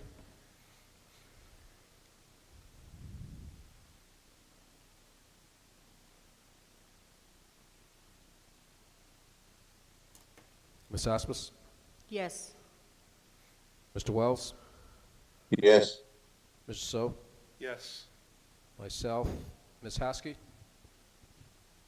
Yes. All right, we got 5. The time is now 10:05. We will convene into executive session. Thank you. Yeah, I think it'd be easier. I think we'll be okay. Thank you all. Those of you who would like to go home are dismissed. It's not going to be a very long executive session, hopefully, as tonight. You're welcome to stay. Yeah.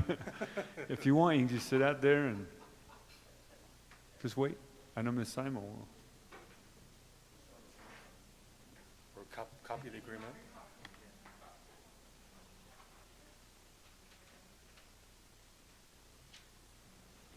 Brian, you got this covered? Ms. Chappelle will remain.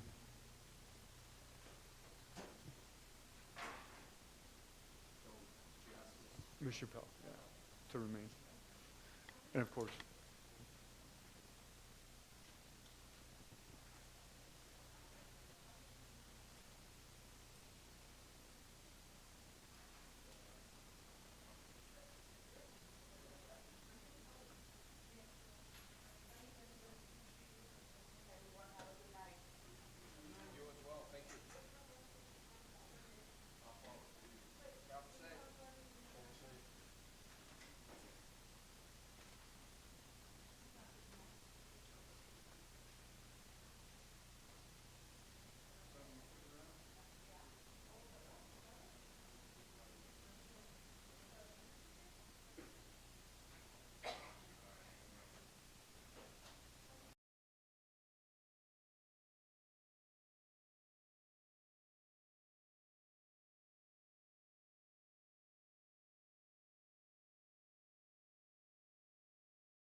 in open Whoa, session. whoa, whoa, whoa, hold on. I gotta read this first. Gotta read it first. Okay. Yes. We're good, Ryan? We're live? All right, I still have 2 thumbs up. Reconvene in open session stated that the board has discussed in executive session only the subject identified in the agenda as the reason for which the meeting was closed. Discuss pending and/or threatening litigation regarding PED rule on school calendar days as permitted under NMSA 1978, Section 10-12H7 of the New Mexico Open Meetings Act. I'd like to have a motion to reconvene. Mr. Chair, I will make the motion to reconvene in open session. I'll Mr. second. I believe that was Ms. Haskey on the second. Vote a roll call. President Haskey, Yes. Vice President Aspis, Yes. Secretary Wells, Yes. Mr. So, Yes. and myself. That is a yes. 5, we are reconvened. Item 10, requested action items and/or reports for the next meeting, possible items for the next meeting. President Haskey, anything at this time? No, I don't have anything at this time. Thank you. Ms. Aspis, No. Secretary Wells. Other than that, item for the policy, Sharon, Okay. get that on the other next meeting? Yep. Yeah. Mr. Wells, Nothing from me. Nothing from me. Mr. So, Given that we're up on a timeline, probably the approval of the district operating budget, okay. that's probably going to be the next, Yeah. probably the work session and the meeting. All right. Very good. And I have nothing at this time as well. Item 11 plus Delta, President Haskey.